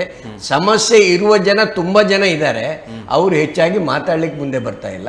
ನಾವು ವಿಶೇಷವಾಗಿ ಕಾರ್ಮಿಕರ ಪರ ಹಾಗೂ ಇತರ ಜನರ ಪರವಾಗಿ ನಾವು ಹೋರಾಟ ಮಾಡ್ತಾ ಇದ್ದೀವಿ. ಸರಿ, ಈಗ ಅಕ್ರಮ ಮರಳುಗಾರಿಕೆಯ ನೆಪವಾಗಿ ಮರಳಿನ ಮೇಲೆ ಒಂದಷ್ಟು ನಿರ್ದಿಷ್ಟ ಹೇರಿದ್ರು ಮತ್ತು ಮರಳು ಹೆಚ್ಚುವರಿಯಾಗಿ ಬೇರೆ ಬೇರೆ ರಾಜ್ಯಗಳಿಗೆ ಹೋಗ್ತದೆ ಅನ್ನುವಂಥ ಒಂದು ನಿಟ್ಟಿನಲ್ಲಿಯೂ ಕೂಡ ಅದಕ್ಕೆ ಕಡಿವಾಣ ಹಾಕುವ ನಿಟ್ಟಿನಲ್ಲಿ ಮರಳಿನ ಬಗ್ಗೆ ಒಂದಷ್ಟು ಸಮಸ್ಯೆಗಳು ಆವಾಗ ತಲೆದೋರಿತ್ತು. ಬಟ್ ಕೆಂಪು ಕಲ್ಲಿನ ಬಗ್ಗೆ ಬಂದಾಗ ರಾಜ್ಯಾದ್ಯಂತ ಇರುವಂತಹ ಪಾಲಿಸಿ ಏನಿದೆ, ಗಣಿಗಾರಿಕೆಯ ಪಾಲಿಸಿ, ಅದನ್ನೇ ಇಲ್ಲಿಯೂ ಕೂಡ ಅನ್ವಯ ಮಾಡಿದ್ದಾರೆ. ಇಲ್ಲಿ ತಮ್ಮ ಬೇಡಿಕೆಯಂತೆ ಈ ಕರಾವಳಿ ಜಿಲ್ಲೆಗಳಿಗೆ ಪ್ರತ್ಯೇಕ ನೀತಿಯನ್ನು, ಗಣಿ ನೀತಿಯನ್ನು ಕೊಳ್ಳಬೇಕಿದ್ರೆ ಏನು ಮಾಡಬೇಕು? ಅಲ್ಲ, ಈ ವಿಷಯದಲ್ಲಿ ಈಗ ನೀತಿ ವಿಷಯದಲ್ಲಿ ಮಾತಾಡುವಾಗ ನಮ್ಮ ಪಕ್ಕದ ರಾಜ್ಯ ಕೇರಳದಲ್ಲಿ ಈಗ ಏನು ರಾಯಲ್ಟಿ ಕಟ್ತಿದ್ವಿ, ಒಂದು 76 ರೂಪಾಯಿ ಟನ್ನಿಗೆ ಕಟ್ತಾ ಇದ್ದಾರೆ. ಆ ಟನ್ನಿಗೆ 76 ಇದ್ದದ್ದು ಇಲ್ಲಿ 260 ರೂಪಾಯಿ ಟನ್ನಿಗಿದೆ. ಆ ಜಾಸ್ತಿ ರೇಟಲ್ಲಿ ಯಾಕೆ ಮಾಡ್ತಾರೆ? ಅವ್ರದ್ದು ಬೇರೆ ಯಾವ ನೀತಿ ಇಲ್ಲ. ನಾ ತಿಳಿದ ಮಟ್ಟಿಗೆ ಯಾವ ನೀತಿ ಇಲ್ಲ. ಏನು ರಾಜ್ಯದನ್ನ ಕಟ್ತಾರೆ ಆ ದನ ಕಟ್ಟಿ ಅವರು ಸೈಟಿಕಲ್ಲಿ ಹಾಕ್ತಾರೆ. ಆ ಥರದಲ್ಲಿ ಪಕ್ಕದ ರಾಜ್ಯದಲ್ಲಿ ಆಗ್ತಿರುವಾಗ ಈ ನೀತಿಗಳೆಲ್ಲ ಅಗತ್ಯ ಉಂಟಾ? ಯಾಕೆ ನಾವು ಕಾರ್ಮಿಕರಿಗೆ ಈ ತೊಂದರೆ ಕೊಡಬೇಕು? ನಮ್ಮ ಕಾರ್ಮಿಕರು ಕೆಲಸ ಮಾಡಿ ತಿನ್ನಬಾರ್ದಾ? ಈ ಕಾರ್ಮಿಕರು ಆ ಮಕ್ಕಳಿಗೆ ಎಜುಕೇಶನ್ ಕೊಟ್ಟು ಆ ಮಕ್ಕಳು ಒಂದು ಮೇಲ್ಮಟ್ಟಕ್ಕೆ ಹೋಗಬಾರ್ದು ಅಂತ ರಾಜಕೀಯ ಒತ್ತಡವ? ಆ ಥರದಲ್ಲಿ ನಾವು ಕಾರ್ಮಿಕ ಮುಖಂಡರಿಗೆ ಆ ಪ್ರಶ್ನೆ ಆಗ್ತೀವಿ ರಾಜಕೀಯವಾಗಿ. ಅದು ಸರಿಯಲ್ಲ. ನಮ್ಮ ಜಿಲ್ಲೆ ದಕ್ಷಿಣ ಕನ್ನಡ ಮತ್ತು ಉಡುಪಿ ಜಿಲ್ಲೆಯಲ್ಲಿ ಪ್ರತ್ಯೇಕ ನೀತಿ ಯಾಕೆ ಬೇಕು? ಎಲ್ಲ ಜಿಲ್ಲೆಯಲ್ಲಿ ಇದ್ದಾಗೆ ಮಾಡ್ಬೋದಲ್ಲ. ಈಗ ಕೇಳಲಿಕ್ಕೆ ಹೋದ್ರೆ ಈಗ ನಮ್ಮ ತಮಿಳುನಾಡು, ಗುಜರಾತ್, ಅಲ್ಲಿಂದ ನಮ್ಮ ಗ್ರಾನೈಟ್ ಕಲ್ಲೆಲ್ಲ ಬರ್ತದೆ, ಅಲ್ಲಿಯೇ ಇಲ್ಲವಾ ಗಣಿಗಾರಿಕೆ ಅಲ್ವಾ ಅದು? ನಮ್ಮ ಜಿಲ್ಲೆಗೆ ಮಾತ್ರ ಏನು ಯಾಕೆ? ಇನ್ನೊಂದು ವಿಷಯ ಏನಂತ ಹೇಳಿದ್ರೆ, ಕೇರಳದಲ್ಲಿ ನಮಗೆ ಇರುವ ಮಾಹಿತಿ ಪ್ರಕಾರ ಈ ರೀತಿಯ ನಿಯಮಗಳಿಲ್ಲ. ಏನು ಪಟ್ಟ ಲ್ಯಾಂಡೇ ಆಗಬೇಕು, ಅದು ಹಿಂದೆ ಇಲ್ಲಿ ಸಹ ಇರಲಿಲ್ಲ ಅಲ್ಲ ಸರ್? ಇಲ್ಲಿ ಸಹ ಇರಲಿಲ್ಲ, ಇತ್ತೀಚೆಗೆ ಬಂದಿರೋದು. ನಿರ್ದಿಷ್ಟವಾಗಿ ನಿರಾತಂಕವಾಗಿ ಆಗ್ತಾ ಇತ್ತು, ಏನು ಸಮಸ್ಯೆ. ಈಗ ಆ ಕಾನೂನನ್ನ ಎಲ್ಲ ಜಾರಿ ಮಾಡಿರೋದ್ರಿಂದ ಕಾನೂನು ಯಾರ ಪರವಾಗಿರಬೇಕು? ಕಾನೂನು ಜನರಿಗೆ ಉದ್ಯೋಗ ಕೊಡುವ, ಜನರ ಹೊಟ್ಟೆಯನ್ನು ತುಂಬಿಸುವಂತಹ, ಶಾಂತಿ ಸುವ್ಯವಸ್ಥೆ ನೆಲೆಸುವಂತ ಕಾನೂನು ಬೇಕು. ಬಟ್ ಪರಿಸರಕ್ಕೂ ಕೂಡ ಧಕ್ಕೆ ಆಗಬಾರ್ದಲ್ವಾ? ಪರಿಸರಕ್ಕೆ ಧಕ್ಕೆ, ಕೆಂಪು ಕಲ್ಲು ತೆಗೆಯೋದ್ರಿಂದ ಪರಿಸರಕ್ಕೆ ಧಕ್ಕೆ ಆಗಲ್ಲ ಹೇಳ್ತಾರೆ. ನಾವು ಕೆಂಪು ಕಲ್ಲು ತೆಗೆಯೋದ್ರಿಂದ ಪರಿಸರಕ್ಕೆ ಯಾವ್ದು ರೀತಿ? ಖಾಲಿ ಜಾಗದಲ್ಲಿ ಕೆಂಪು ಕಲ್ಲು ತೆಗೆದ್ರೆ ನಮ್ಮ ಈ ಪ್ರದೇಶದಲ್ಲಿ ಹೆಚ್ಚಾಗಿ ಮ್ಯಾನುವಲ್ ಆಗಿ ಕೆಂಪು ಕಲ್ಲು ತೆಗೆತಾ ಇದೆ. ಈಗ ಮಿಷನರಿಗಳು ಬಂದು ಹೆಚ್ಚು ಹೆಚ್ಚು ಆಳಕ್ಕೆ ಹೋಗ್ತಾ ಇದೆ, ಇದರಿಂದ ಸಮಸ್ಯೆಗಳಾಗ್ತಾ ಇದೆ, ನಿಕ್ಷೇಪಗಳು ಕೊನೆಗೊಳ್ತಾ ಇವೆ, ಇಂಥದ್ದನ್ನೆಲ್ಲ ಹೇಳಿಕೆಯನ್ನು ಕೂಡ ಕೊಡ್ತಾರಲ್ವಾ? ಅದೇ ಅರಣ್ಯ ಭೂಮಿಯಲ್ಲಿಯೂ ಕೂಡ ಅದೇ ನಿಕ್ಷೇಪದ ಮೇಲೆ ದೊಡ್ಡ ದೊಡ್ಡ ಮಹಲುಗಳನ್ನು ಕಟ್ಟಿಸ್ತಾ ಇದ್ದೀರಿ. ಆವಾಗ ಏನಾಗ್ತದೆ ಆ ನಿಕ್ಷೇಪಗಳು? ಇದು ಒಂದು. ಅರಣ್ಯ ಭೂಮಿ ಇದು ಇವತ್ತು ಯಾವ ಭೂಮಿ ನೋಡಿದ್ರು ಅರಣ್ಯ ಭೂಮಿ, ಡೀಮ್ಡ್ ಫಾರೆಸ್ಟ್ ಅಂತೇಳಿ ಹೇಳಿ. ಆದರೆ ಅದೇ ಡೀಮ್ಡ್ ಫಾರೆಸ್ಟ್ನಲ್ಲಿ ರೆಸಾರ್ಟ್ ಕಟ್ಟೋದಾದರೆ ನಡೀತದೆ. CRZ ಅಂತೇಳಿ ಹೇಳಿದ್ರಿ, CRZನಲ್ಲಿ ಮರಳು ತೆಗಿಬಾರ್ದು ಅಂತ ಹೇಳಿದ್ರಿ. CRZನಲ್ಲಿ ರಿಸಾರ್ಟ್ ಕಟ್ಟೋದಾದರೆ CRZ ರಿಸಾರ್ಟ್ಗಳು ನಡೀತವೆ. ಹಾಗಾದರೆ ಇದು ಸಾಮಾನ್ಯರಿಗೆ ಅನುಕೂಲ ಆಗುವಂಥ ರೀತಿಯಲ್ಲಿ ನೀವು ಕಾನೂನನ್ನು ಮಾಡಿ, ಕಾನೂನಿನ ಹೆಸರಿನಲ್ಲಿ ಕೇವಲ ಶ್ರೀಮಂತರಿಗೆ ಅನುಕೂಲವಾಗೋ ರೀತಿಯಲ್ಲಿ ಮಾತ್ರ ಕಾನೂನು ಮಾಡಿ, ಸಾಮಾನ್ಯ ಜನರು ಅವರಿಗೆ ಉದ್ಯೋಗಕ್ಕೆ ತೊಂದರೆ ಆಗೋದಾದರೆ ಅದು ಅಂಥ ಕಾನೂನು ನಮ್ಗೆ ಬೇಕಾಗಿಲ್ಲ ಅಂತ ಹೇಳಿ. ಬಟ್ ಕೆಂಪು ಕಲ್ಲು ಸಾಗಾಟಕ್ಕೂ ಕೂಡ ಕೆಲವೊಂದು ನಿಬಂಧನೆಗಳನ್ನು ಹೇರಿದಾರಲ್ಲ ಈ ನಿಷೇಧದ ಪರಿಣಾಮವಾಗಿ. ಅದನ್ನೇ ನಾವು ಹೇಳ್ತಾ ಇರೋದು. ಇದು ಪರವಾನಗಿ ಇಲ್ಲದ ಸ್ಥಳದಿಂದ ಕೆಂಪು ಕಲ್ಲು ತೆಗೆದು ಅದು ಸಾಗಾಟ ಮಾಡಿದ್ರೆ ಸರ್ಕಾರ ಕಾನೂನು ಲೆಕ್ಕದಲ್ಲಿ ಅದು ತೊಂದರೆ ಉಂಟು ಮಾಡಿತ್ತು. ಈ ಸಾಗಾಟದಲ್ಲಿ ಮತ್ತೆ ಇನ್ನೊಂದು ಕಾನೂನು ಅಂತ ಹೇಳಿದ್ರೆ, ನಾವು ಮೊದಲು ಒಂದು ದೊಡ್ಡ ಗಾಡಿಯಲ್ಲಿ ಒಂದು 500 ಕಲ್ಲು ತರ್ತಿದ್ವಿ. ಇವಾಗ ಅವ್ರು ಹೇಳೋದು 300 ಕಲ್ಲು ಹಾಕ್ಬೇಕಂತ. ಆ 300 ಕಲ್ಲು ಟ್ರಾನ್ಸ್ಲೇಷನ್ ಮಾಡುವಾಗ ಆ ಕಲ್ಲಿನ ದರ ಏನಾಗುತ್ತೆ? ಆ ಕೊಡುವ ಮಾಲೀಕರು, ಅಲ್ಲಿಂದ ಗಾಡಿ ಮಾಲೀಕರು ಅವರಿಗೆ ಸಮರ್ಪಕವಾದ ರೇಟ್ ಸಿಗ್ಬೇಕಂತ ಹೇಳಿ ರೇಟು ಜಾಸ್ತಿ ಮಾಡ್ತಾರೆ. ಆಗ ಬಡವರು ಮನೆ ಕಟ್ಟುವುದು ಹೇಗೆ? ಮನೆ ಕಟ್ಟುವುದು ಕಷ್ಟಕರ ಆಗಿದೆ. ಬಡವರು ಮನೆ ಕಟ್ಟುವುದು ಸಾಧ್ಯ ಇಲ್ಲ. ಯಾಕಂತೇಳಿ ಒಂದು 36 ರೂಪಾಯಿ ಇದ್ದ ಕಲ್ಲು ಈಗ 65-70 ರೂಪಾಯಿ ಕೊಡಬೇಕಾದ ಸಾಧ್ಯತೆ ಆಗಿದೆ. ಆ ಥರದಲ್ಲಿ ಬಂದು ನಿಂತಿದೆ ಇವರ ಕಾನೂನು ನೀತಿಯಿಂದ. ಇನ್ನೊಂದು ಹೇಳುವುದಾದ್ರೆ, ಈಗ ಏನು ಪರವಾನಗಿ ಕೊಡ್ತಾ ಇದ್ದಾರೆ, ನಮ್ಮ 2016ರಿಂದ ಈ ಮರಳಿದು 16ರಿಂದ ಪ್ರಾರಂಭ ಆಗಿದೆ. ಸಾಧಾರಣ 16ರ ಹಿಂದೆ ಸಾಂಪ್ರದಾಯಿಕ ಮರಳು ಮಾಡ್ತಿದ್ರು ಸಾಧಾರಣ ಕೃಷಿಕರು. ಈ ಗದ್ದೆ ಕೆಲಸ ಆದ ನಂತರ ಮಳೆ ನಿಲ್ತದೆ, ಅದ ನಂತರ ಈ ಮರಳು ಹೂಳೆತ್ತಿ ಅದ ನಂತರ ಅವ್ರು ಮರಳು ಸಾಗಿಸಿ ಅದರಲ್ಲಿ ಜೀವನ ಸಾಗಿಸ್ತಿದ್ರು. ಈಗ ಏನಾಯ್ತು ಪರಿಸ್ಥಿತಿ ಅಂತ ಹೇಳಿದ್ರೆ, ರಾಜಕೀಯದ ಒತ್ತಡದಲ್ಲಿ ರಾಜಕೀಯ ಕಾನೂನು ತಂದು ಅವರೇನು ಪರವಾನಗಿ ತರಲಿಕ್ಕೆ ಅವ್ರಿಗೆ ಸಾಧ್ಯ ಇಲ್ಲ. ಈ ಇನ್ಫ್ಲುಯೆನ್ಸ್ ಇದರಲ್ಲಿ ರಾಜಕೀಯದವರೇ ಈ ಧಕ್ಕೆಗಳು ನಡೆಸೋದು, ಕೋರೆಗಳು ನಡೆಸೋದು ಅದೇ ನಡೀತಾ ಉಂಟು. ಈಗ ಸದನದಲ್ಲಿ ಮಾತಾಡ್ತಾರೆ, ನಾನು BJP ಕಾಂಗ್ರೆಸ್ ಅಂತ ದೊಡ್ಡ ದೊಡ್ಡ ಮಾತಾಡ್ತಾರೆ, ಒಂದು ಜನರಿಗೆ ತಾನೊಂದು ಲೀಡರ್ಶಿಪ್ ಅಲ್ಲಿ ತೋರಿಸ್ತಾರೆ. ಯಾಕಂತೇಳಿದ್ರೆ ಈಗ ತೋರಿಸುವ ಜನರೇ ಅವರೇ ಪರವಾನಗಿ ತಗೊಂಡು ಕೆಲಸ ಮಾಡ್ತಾ ಇದ್ದಾರೆ ನನ್ನ ಮಾಹಿತಿ ಪ್ರಕಾರ. ಯಾಕಂತ ಹೇಳಿದ್ರೆ ಈ ನಡೀತಾ ಇರುವುದೇ ರಾಜಕೀಯ ಒತ್ತಡದಲ್ಲಿ ಹೊಸ ನೀತಿಗಳನ್ನು ತಂದು ಬೇರೆಯವ್ರ ಕೈಗೆ ಸಿಗಬಾರ್ದು, ನಾವೇ ನಡೆಸಬೇಕು. ಆ ಥರದಲ್ಲಿ ಈಗ ಸರ್ಕಾರದೆಲ್ಲ ಕಾನೂನು ತಂದು ಅವರೇ ನಡೆಸ್ತಾ ಇದ್ದಾರೆ, ಬೇರೆ ಜನರಿಗೆ ಸಿಗ್ಲಿಕ್ಕೆ ಸಾಧ್ಯ ಇಲ್ಲ. ಆ ಥರದ ಮಾಡಿರ್ತಾರೆ. ಬಟ್ ಮರಳಿನ ಬಗ್ಗೆ ಹಸಿರು ಬೆಂಚಲ್ಲಿ ಒಮ್ಮೆ ತೀರ್ಮಾನವಾದರೂ ಕೂಡ ಮತ್ತೊಮ್ಮೆ ಕಂಪ್ಲೇಂಟ್ ಹೋಗಿ ಮತ್ತೆ ಅಲ್ಲಿ ಒಂದು ಕೆಲವೊಂದು ಕೇಂದ್ರದಿಂದ ಏನೋ ಲೆಟರ್ ಇಡ್ಬೇಕಂತ ಆ ಥರದಲ್ಲಿ ಏನೋ ಇದು ಮಾಡ್ತಿದ್ರು. ಅದಕ್ಕೆ ಜಿಲ್ಲಾಡಳಿತಕ್ಕೆ ನಾವು ಯಾವಾಗ ಜೂನಲ್ಲಿ ನಾವು ಭೇಟಿಯಾದಾಗ ಆ ವಿಷಯದಲ್ಲಿ ಅವರು ಏನು ಮಾತಾಡಲಿಲ್ಲ.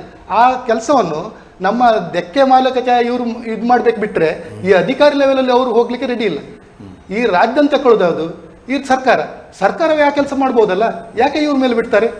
ಆ ಕೆಲಸ ಇವ್ರ ಮುತುವರ್ಜಿಯಲ್ಲಿ ಮಾಡ್ಬೋದಲ್ಲ. ನಮ್ಮ ಜನರಿಗೆ ಮರಳು ಕೊಡ್ಲೇಬೇಕಂತ ಸಾಧ್ಯ ಇದ್ರೆ ಇವರೇ ಆ ಕೆಲಸ ಮಾಡ್ಬೋದಲ್ಲ. ಬೇರೆಯವ್ರ ಪ್ರೂವಲ್ ಮಾಡಿ ನಾವು ರಾಜ್ಯದಂತ ತಗೊಳ್ಬೇಕಂತ ಆ ಥರದಲ್ಲಿ ಅವ್ರಿಗೆ ಭಾವನೆ ಇರಬಾರ್ದಲ್ಲ. ಯಾರೋ ಹೋಗಿ ಕೋರ್ಟಿಗೆ ಖರ್ಚು ಮಾಡಿ ಎಲ್ಲ ಕ್ಲಿಯರ್ ಮಾಡಿ ಹಸಿರು ಪೀಠದಲ್ಲಿ ಕೇಸ್ ಕ್ಲಿಯರ್ ಮಾಡಿ ಸರಿಪಡಿಸ್ಬೇಕು. ರಾಜ್ಯ ಸರ್ಕಾರ ಈ ರಾಜ್ಯದಂತ ತಗೊಳ್ಳುವಾಗ ಆ ಕೆಲಸ ಅವ್ರು ಮಾಡಬೇಕಲ್ಲ. ಬಟ್ ಮರಳಿಂದು ಸಮಸ್ಯೆ ಅಷ್ಟೊಂದು ಗಂಭೀರ ಆಗಿದೆ ಈಗ ಇಲ್ವಲ್ಲ? ಕೆಲವೊಂದು ಬ್ಲ್ಯಾಕಲ್ಲಿ ಆದರೂ ಮರಳಿ ಬರ್ತಾ ಇದೆ ಅಲ್ಲ. ಬ್ಲ್ಯಾಕಲ್ಲಿ ಬರಲಿಕ್ಕೆ ಅದೀಗ ಬ್ಲ್ಯಾಕಲ್ಲಿ ಬರ್ತಾ ಇದೆ ಅಂತ ಹೇಳಿದರೆ ಸರ್ಕಾರ ನಾಳೆ ಹೋಗಿ ಇವರು ಡಿಪಾರ್ಟ್ಮೆಂಟ್ನ ಕಳಿಸಿ ಅಲ್ಲಿಂದ ಅಲ್ಲಿ ಅವರು ಅಡ್ಡ ಹಾಕಿ ಏನೋ ಪೆನಲ್ಟಿ ಹಾಕಿ ಏನೋ ನಿಜವಾಗಿ ಇಲ್ಲಿಗೆ ನಡೀದೇ ಇದ್ರೆ ಯಾಕೆ ರಾತ್ರಿ ಬರ್ತದೆ, ಬ್ಲ್ಯಾಕಲ್ಲಿ ಬರ್ತದೆ? ಇವ್ರು ಮಾಡುವುದಿಲ್ಲಲ್ಲ. ಸರಿಯಾದ ನೀತಿ ಮಾಡಿ ಕಡಿಮೆ ದರದಲ್ಲಿ ಮರಳು ಕೊಡುವ ನೀತಿ ಮಾಡಿದರೆ ಯಾಕೆ ಬ್ಲ್ಯಾಕಲ್ಲಿ ಹೋಗ್ತದೆ? ಬ್ಲ್ಯಾಕಲ್ಲಿ ತರೋದ್ರಿಂದ ನಾವು ಹೇಳ್ತೀವಿ ಮುಖಂಡರಾಗಿ, ಕಾರ್ಮಿಕರಿಗೆ ಕೆಲಸ ಕೊಡೋದಾದ್ರೆ ಅವ್ರು ಕೆಲಸ ಕೊಡ್ತಾ ಇದ್ದಾರೆ, ಸರ್ಕಾರ ಕೊಡೋದಿಲ್ಲ.